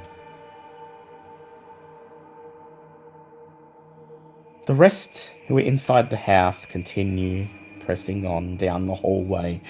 Finally, Tabs, Mary, and Adrian, you come to the white wooden door that leads to the master bedroom. It's shut. But with your alertness, Marion, I will tell you, as you approach it, you hear something from the other side. Shuffling. Something scuffing on the floorboards. Whimpering. Sobs. Held back. Whispered. Okay, Tabs will put out her arm, basically instructing everyone to be quiet. And she's going to listen intently for a second. And kind of imply that others should as well. Go ahead, Tab, Adrian, Mary, roll me alertness checks. That's a fail. At least 2 for a group pass. See how we do.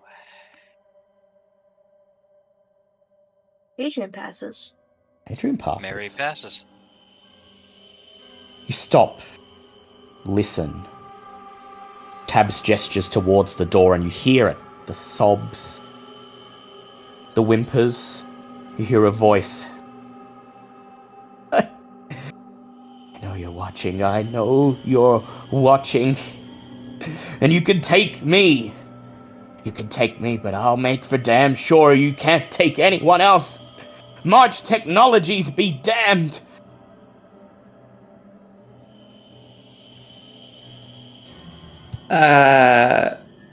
Okay.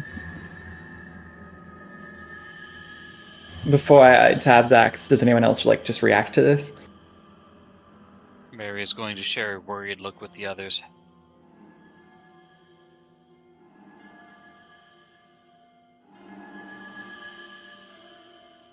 Okay. Tabs is going to speak up. I think you might have us mistaken for someone else. Who's there? Comes the voice from the other side of the door. Are you with March Technologies? Mary takes off her badge quickly. Yeah. No. No. We technically work for the government. You have to help me. Yes, we're here to help you. How can we help you? I made a mistake. March Technologies sponsored me. They said I could have a job. They said I'd be set for life, but those runes, that circuit, that blueprint, something's not right. It shouldn't work. It shouldn't work, but it does. Did they give it to you? They said they were looking for a researcher who could put the thing together. And I did. Right. It shouldn't work. It shouldn't work, but it does. Well, It knows what's going to happen. It's just a light turning on. Who would think there's something wrong with that? But there's something in the angles of space-time that can see, that knows, that comes closer every time we break the sequence, every time the light goes on before it's meant to. okay. Well, you're in danger right now. Can't you come to us so we can get you out of here? I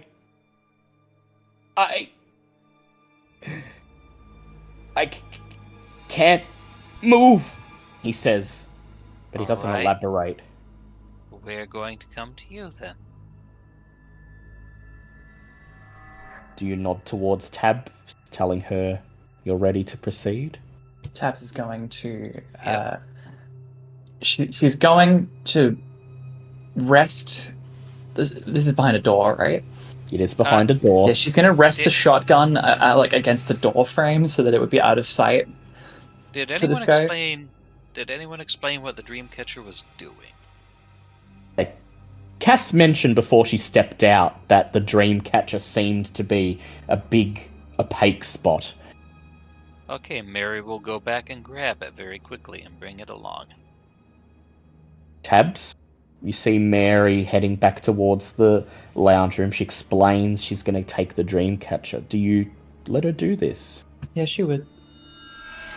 Mary comes back half a minute later. She's clutching the Dreamcatcher. It's almost as big as she is. She just holds it in front of her, and the Dreamcatcher obscures most of Mary's body.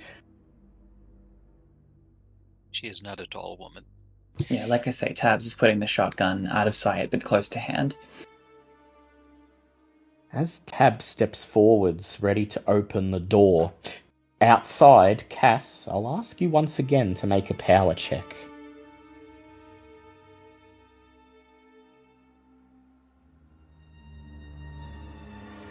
By the way, has the team been outfitted with any body armor?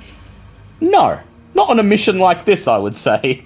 Okay. That's Tabs, a success for me. By Tabs the will be requesting under like just like simple bulletproof vests that can go under a suit, like a jacket, pretty easily. Next stop? For the next stop. Yeah. Yeah, well, you weren't expecting to be shot at on this one, so shows what they know back at agency. So, as Tabs's voice comes through your radio, Cass, okay, we're about to make entry. You once again close your eyes, focusing on the house, and you see it again. The angles of the house, the edges, the faces, the corners seeming to strain, seeming to vibrate so fast that they're going to rip themselves off the foundation. But most of all, the very back of the house, towards the bedroom, towards where Singh is, towards where the rest of the cell are currently heading. The whole room itself, the faces of its walls, the roof above it, all of them glow bright green against the black of your eyelids, and they shake with such force. It looks like the house is being rocked by a terrible earthquake. Something is watching, waiting, and in this moment, Cass, for just a fleeting second, you feel the predator anticipating its prey. Make a SAN check for me.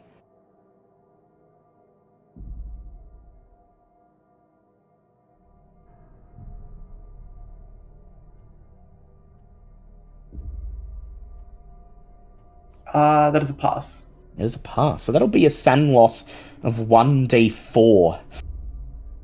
As that moment of jubilation, anticipation, quickly fades.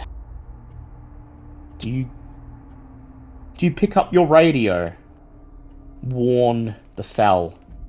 100%. Sorry, I forgot to even had radios. Cass's voice echoes out in the dark hallway. Something's in that room, and it's waiting. Mary hands Tabs the Dreamcatcher. Keep this between you and the door when you open it. After you open it. She's gonna do so. And then she's gonna motion for everyone else to take cover. Take cover. Oh, happily. As she steps forwards and opens the door. How do you open the door, Tabs? Standard breach protocol. Yep. Dreamcatcher held aloft in one hand, shotgun in the other, shoulder check the door. Oh no, the guy seemed to be distressed. As like I said, Yeah. I'm putting the shotgun out of Yeah. sight, but just at the door. But no, she's going to open quickly, check everything, and go from there. Open the door. It creaks. As you step into the master bedroom, There sits Rojan Singh in front of a 4-poster bed. His face pale, his eyes wide with terror, his entire body trembling as he looks up at you. I pressed the button. I pressed it too many times. He says, and I offer myself that it take nobody else. Tabs, roll alertness for me. Fail. Fail. You're not quite sure what to do. The man's in obvious distress. You're about to motion for Mary to come into the room to calm him, and then it happens also suddenly. The angles of the wall, the angles of the bedroom where the walls meet the ceiling begin to tremble, and then the hairline gap between the top of the wall and the part of the ceiling that flushed out begins to tremble, begins to open like a great maw opening. It rips itself open and something terrible spills forth. A terrifying geometric entity that boils and emerges into our 4 dimensions from the sharp angles and edges. It's a horrific sight to behold. Its body, as far as it has a body, is composed of 1,000 shards of glittering, razor-sharp fragments of space-time, which move and reform in the vaguest outline of a quadruped, a predator. It begins to prowl like a dog, like a big cat, leaping forth from the angles of the wall towards Singh. And as it does so, he opens his mouth and screams. Tabs, make me a SAN check, please. Okay. Pass. Pass. That will be a SAN loss of 1d4. As you see this... She takes? 4. Ouch. Has she reached her breaking point yet? No. She's quite a ways off. As this hound of the angles, as this predator of geometric shapes and energy pounces from the ceiling down towards Singh, what does she do? You know what? She closes the door. Steps back. She closes the door and braces against it. That's a nope. Do you hold up the dream catcher to shield you as you leave? Yeah, she does. Yeah. Alright, so Tabs, I'd like you to go ahead and make a power check, please. Cool. So to fully plan that out, she's going to get back out the door, close it, and hang the dream catcher on it, or find a way to do that if there's some way to do that. There is a hook on the outside of the door, so you can just slide it over. Perfect. So what was I rolling, sorry? Power. That's a fail. Fail. Ooh. So, you see the thing barreling down, all of these shards, crystalline shapes, breaking apart, reforming, trying to hold... Your mind is trying to make sense of this thing that operates in more dimensions than you have, tries to process it and force it into an understandable shape. Singh looks up at you, pleading, his eyes wide. He opens his mouth, begins to stammer for help, and then suddenly the thing is upon him. The shards, the long, sharp angles rend his flesh. They tear through his clothes, sear his skin off his body. He screams in excruciating agony as the thousands of little shards cut him to shreds before your eyes. Gritting your teeth, You hold up the dream catcher, hold it up in front of you, backing towards the door, and just as you're about to pull the door shut, the thing notices you. You feel it notice you. You feel that sense of jubilation, of anticipation as it moves on from Sing. Sing, who at this point is no more than a puddle of blood and shreds of fabric and gore and viscera on the floorboards. And as you ram the door shut, the last thing you see are those geometric shapes coalescing once again, forming into that vaguely canine, vaguely feline predator shape as it begins to make its way towards you. Failed your power check, it knows you're there. You slam the door shut and brace it. What do you call upon the others to do? Oh god.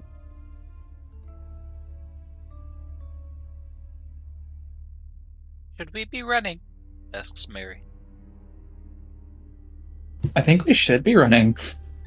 Okay, the second you say, I think Mary's already running.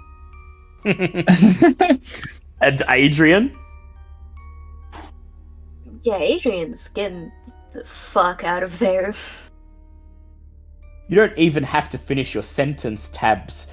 You bite your lip and nod before you even tell them you think you should run, and they're already running down the hallway as thunk, thunk, thunk, thunk. The thing on the other side of the door begins to pound against it as one little shard hits the wood and another, and you can see the door shaking, feel it vibrating as you press your body against it.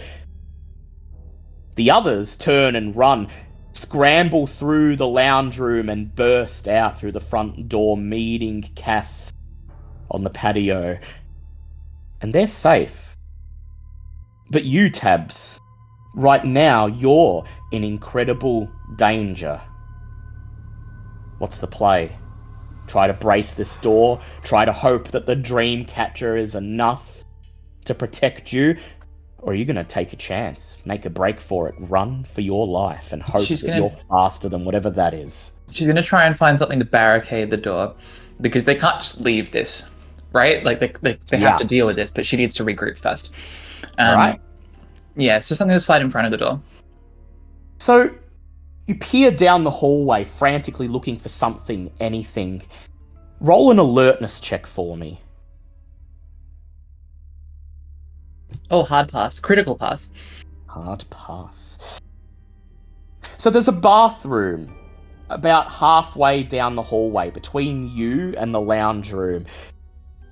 And right there, propped up against the bathroom door, a change of clothes thrown lazily over its backboard, is a sturdy-looking dining chair. It might not be enough, but it's something. Will do for now. You scramble down the hallway, grabbing it, and what is your strength? It is 60. 60? I'd say that's enough. You grab the chair, scrape it across the floorboards, pushing it towards the door. The door itself is shuddering at the end of the hallway. Thunk, thunk, thunk, thunk, thunk. It's like there's a hailstorm going on the other side. It's being buffeted with hundreds of little hailstones. There are chinks starting to appear in the wood, splinters breaking off, little hairline cracks starting to appear, and you can see something glowing, something shining on the other side. But as you press the chair towards the door, what do you do? No, she grabs the shotgun and she sprints for the front door. Grabs the shotgun and sprints. In the car, says Mary. Oh, we can't leave. Tabs. I'm going to ask you to make a power check, please. Yeah. Oh, that's a fail. That's a fail. You want to turn and leave. You know that's what you should be doing. You've been on so many ops. And yet, your gaze is drawn to the door against the thing pounding at the other side, and flashback takes over your mind. Not to any previous op, but to before you came to Delta Green, to that night in some nameless desert in the Middle East, to the screams of the rest of your platoon, their pleas for help, the blood and the chaos, as shards of glass, geometric shapes, crystalline, formless entities tear them to shreds, and somehow you survive the maelstrom. You wrench yourself back to the present just in time for the door to shudder one last time and snap off its hinges. The dream catcher snaps off the hook and billows down onto the floor about a foot away from you as the hound of the angles forms in the doorway, all of the geometric shapes coalescing once again as the predator's legs begin to bend as it readies to pounce on you. What do you do, Tabs? Did she shout Alright. we can't? Did she shout we can't leave? By the way, I've got something I'd like to do. She sure did. Yeah, we super can't. So Mary, almost angry, yells, "Fine!" while this is going on, runs into the kitchen of the unit. Tell me it has a gas stove. It does. Well, actually, let's make a luck check. 50-50 chance. Alright, I'm rolling this.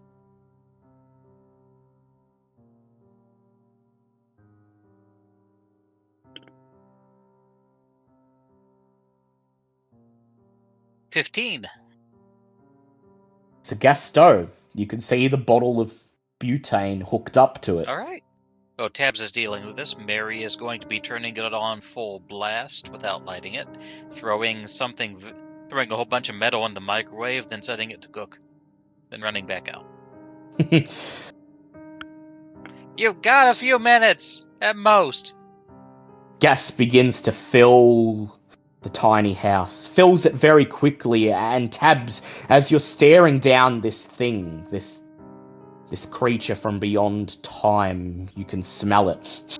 The scent of butane. Beep. The microwave turns on. Thump, thump, thump, thump, thump, thump. Got a fraction of seconds, Tabs. What will you do? She's getting the fuck out of there. Getting the fuck out of there. Alright, Tabs. Go ahead. Bring the dream catcher if you can. Ooh. Yeah, she'll try to do that. Try to snatch the dream catcher. Alright. Go ahead. Roll me the final roll that you'll probably do in this session. Go ahead and roll me your dexterity. Oh god. Okay. Can I push? If you feel it's necessary, and indeed your life may be in danger. But to push, I'd like you to decrease your willpower by 1d4, select a bond, and reduce them by 1. Oh, lost it by 4.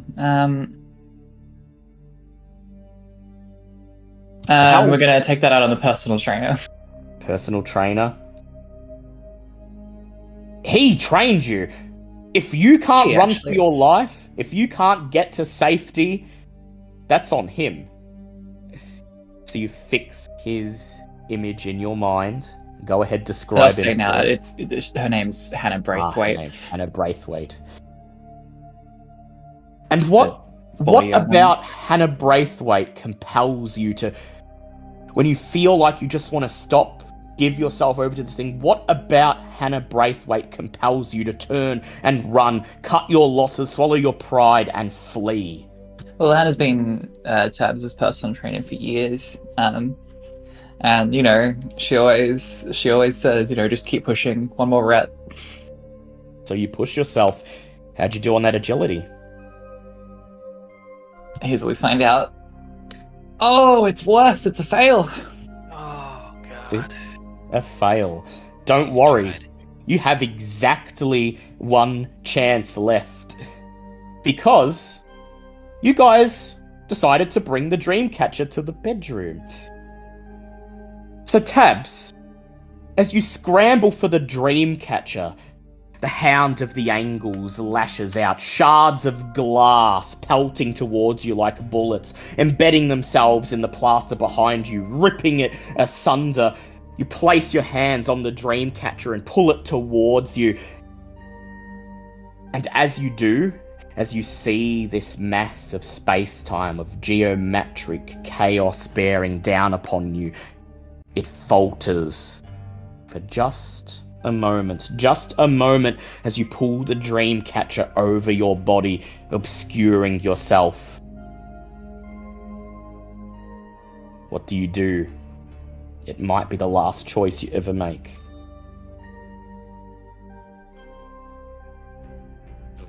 Oh, Crackle, crackle, crackle. Throw it at it. yeah, she would do. Alright. Go ahead and make me a strength check, please. Hard pass. Hard pass. You feel the Dreamcatcher vibrating, whatever mystical energies it holds, or perhaps something more mundane. The sole thing separating you from death, from evisceration at the hands of this thing. Taking the moment, taking your opportunity as the monster hesitates, you let out a groan and fling the Dreamcatcher off your body, fling it towards the mass of shards and crystalline shapes, and then you turn and run. You feel it gaining on you, feel it bearing down upon you, can hear the chittering, can hear the scraping of glass shards against each other. And then it stops. Do you chance a look over your shoulder as you sprint for the entrance? Nope. You keep running, not daring to look back. As the Dreamcatcher, as this perfectly circular object, stops the creature in its tracks. Beep! You throw yourself out of the front door onto the dirt as the microwave goes off. And then...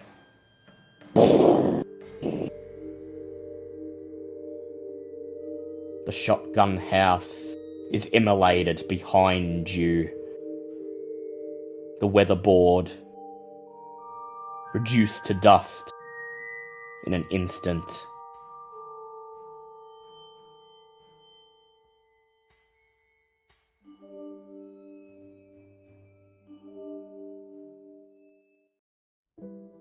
The next morning, you've once again assembled in that nondescript boardroom in the Henderson City Hall. You're all a little bit singed. There's some smoke on your clothes, a bit of ash, some scuff marks here and there, but for the most part, you're in good condition. Good condition, that is, save for what happened. Save for the mental scars. Save for the things you will never forget. Tabs, you made the call. The call to leave Singh to his fate. Didn't try to save him. You backed out, shut the door, and then the cell ran for it. You're adapted to violence, Tabs. It'll be 1d3 SAN loss for you. But everyone else, go ahead and make a SAN check for me.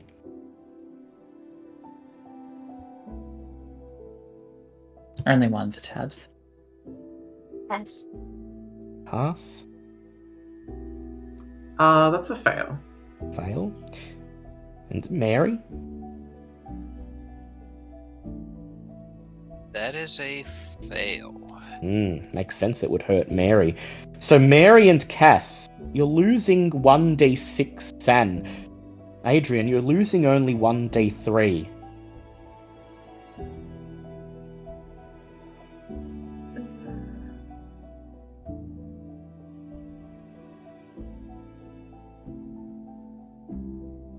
You're all scarred, physically and mentally. The door to the briefing room slowly opens, and in steps Mr. Green. Takes one solemn look at each of you. Understands implicitly that you've seen things and done things that you can never take back. Happened in the aftermath of that visit to Singh's house last night, as the shotgun home was reduced to a pile of ashes. Rojan Singh and all evidence that he had ever lived crumbled away into dust. How are you all feeling?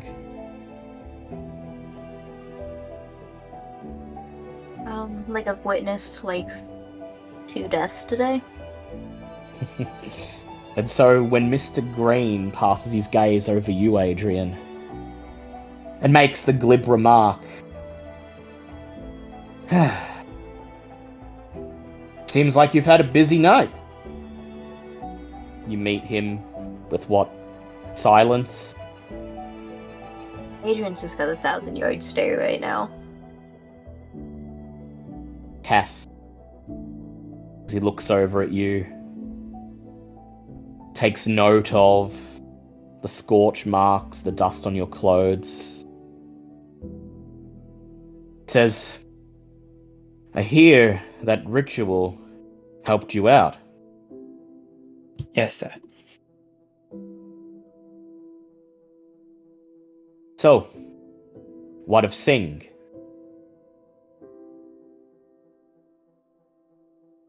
He's neutralized, sir. Neutralized? Did you do it yourself, or... I'll elaborate in my report, but no.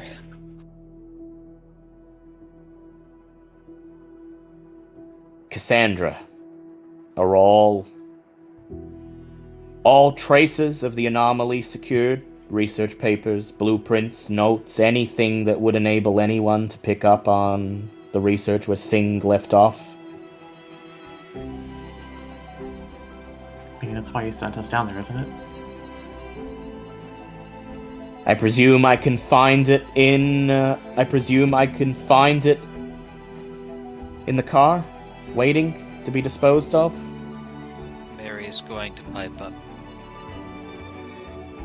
The guy at the desk mentioned that he might have put some research in the university systems for safekeeping. I think it would be best if university systems suffered a crippling power down that destroyed some recent records.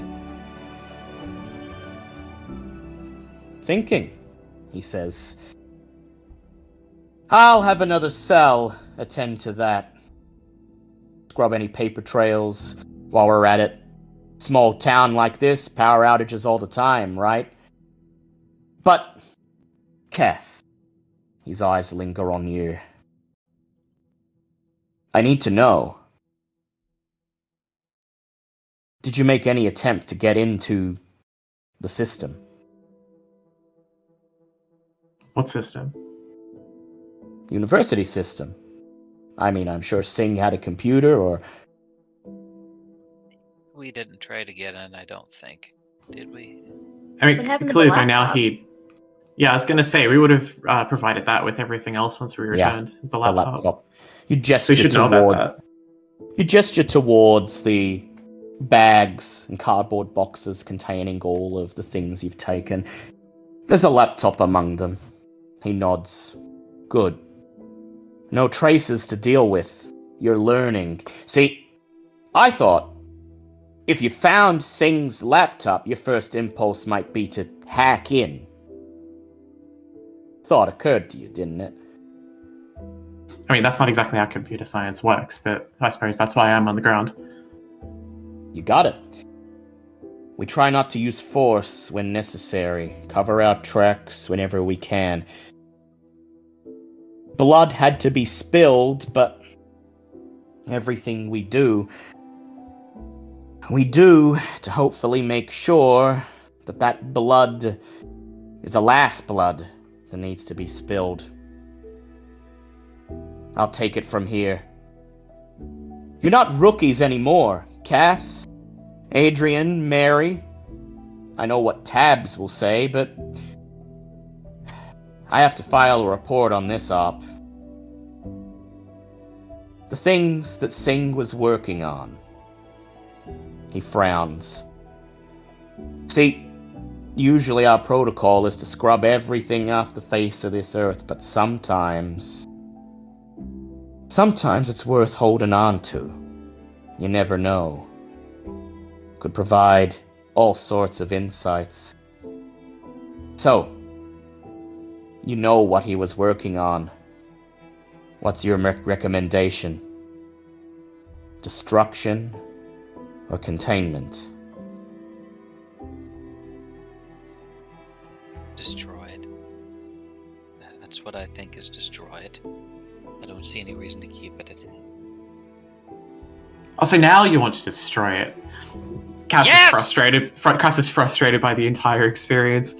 I said at the start we should destroy it, and you said we didn't have enough information, and now that he's asking our have opinion, enough you want to destroy it? And I want to destroy it. Yes, because now we know what it does, and what it does is bad. Don't you have some kind of cell that analyzes these things? Who knows more than just, like, us? Indeed we do. Sure. Geeks Tabs back coughs. home. Tabs coughs and she says, "Look, I don't know a whole lot about this, but it kind of feels like the cat's out of the bag." Sorry. Go ahead.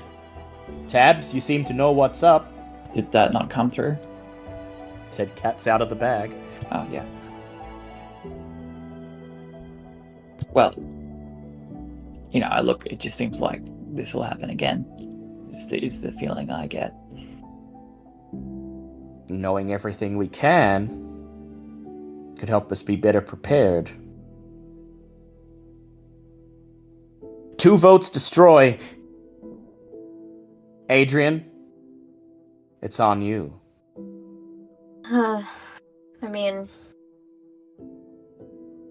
yeah, let's just destroy it. I mean, we have all the stuff if we, whatever fucking Hold on. reason we wanted to remake it.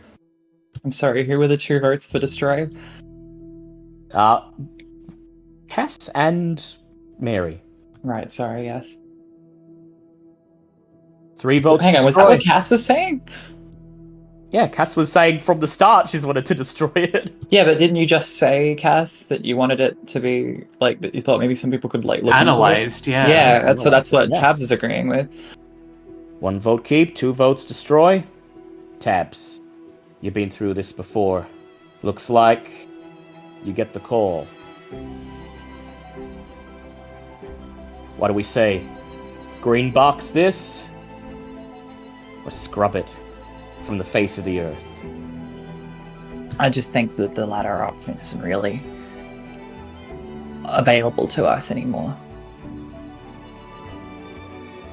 He swallows. I'll make note of your recommendations in my report. Well, if there's nothing else... No, there's one more congratulate- thing. Go ahead. What kind of organization are you running? This is terrible. Why are you letting us decide this? And Cass is getting choked up. It's what you signed on for. No, but you're sending functionally children. We don't know anything about this.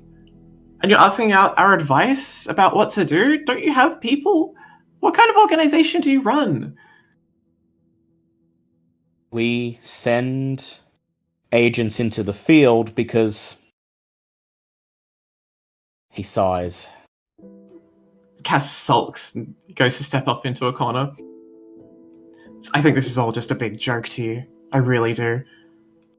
What do you want me to say? That we have backup waiting? That we got more capable people? That we have experts? I like to believe there's more than just us in this room. For starters. There are agents in the field, and there are those of us, the handlers, the people up the top, and... well, without us, the organization would collapse. We're dealing with things you cannot begin to comprehend, and we're fighting a war where knowledge is dangerous. It's a balancing act. You want to send people out who know what they're doing, who are equipped and prepared to deal with the things we deal with, but by the same token, you want them to be children. You want them to be ignorant to the horrors that await, because the less they know, the less they understand the true way of things, the better it is for everyone involved. I think I can see why your organization is failing. We're fighting a losing battle. I'll be upfront with you. We're fighting against things that are inevitable. We're fighting against a tide of darkness that, no matter what we do, is going to flood this world, is going to snuff humanity out like a light, like a candle. But we're doing what we can to hold it back, and we're the only ones who can. Bear that in mind. One day maybe you'll understand. But for now, remember that operating in the dark may not seem like a strength to you, but it is. That said, you've demonstrated that you're agents that can be relied upon. Your second successful operation. I think it's time for some proper training, wouldn't you agree?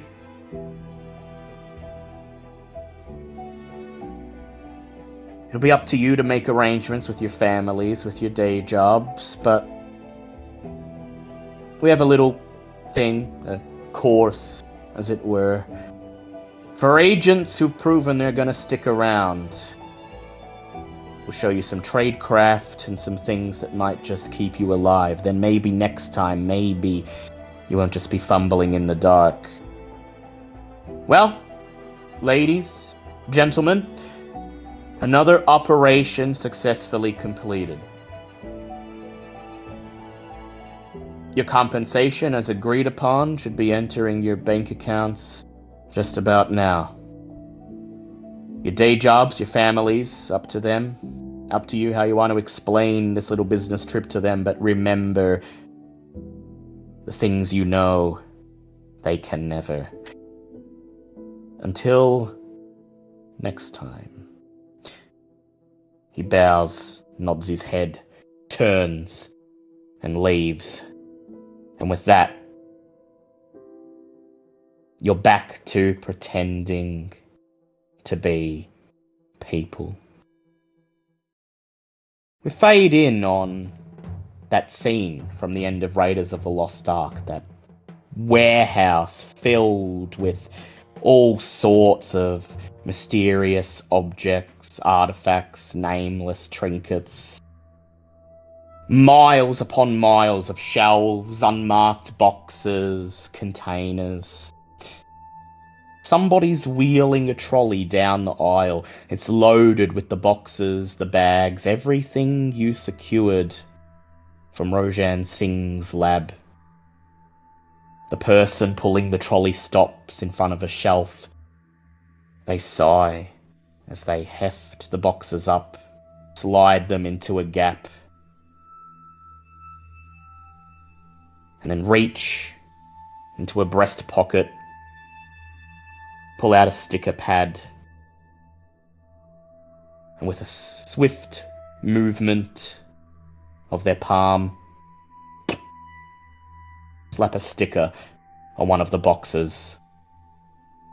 They nod, satisfied with their work, and move on. The box sits on the shelf. 2 markings that have been made. A green triangle and a logo for a company, March Technologies. And that's where we end. Congratulations, everyone. Yay! We I lived. created an artifact. We lived. So, you did Motherfucking hell, well. Tinderlos. Shit. Your unnatural increases by 1d4 for making it through that experience. And in addition, now that you've established yourselves as agents, an email drops into your inbox sometime over the next month. You've been invited to a conference. Your friends and family, once again, watch you pack up and leave. Disappear. Disappear to learn your trade. You may pick any of your three skills and increase them by 1d6 each to represent the minimal but still effective training that the agency offers.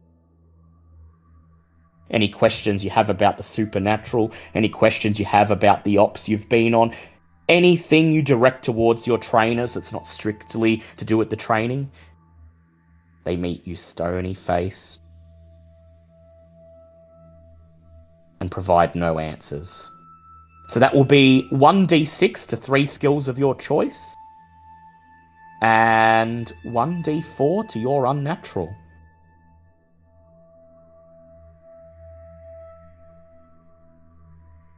And just like that, back to mundane life to wait the next time you peel the curtain back and do your thankless job. Delta Green.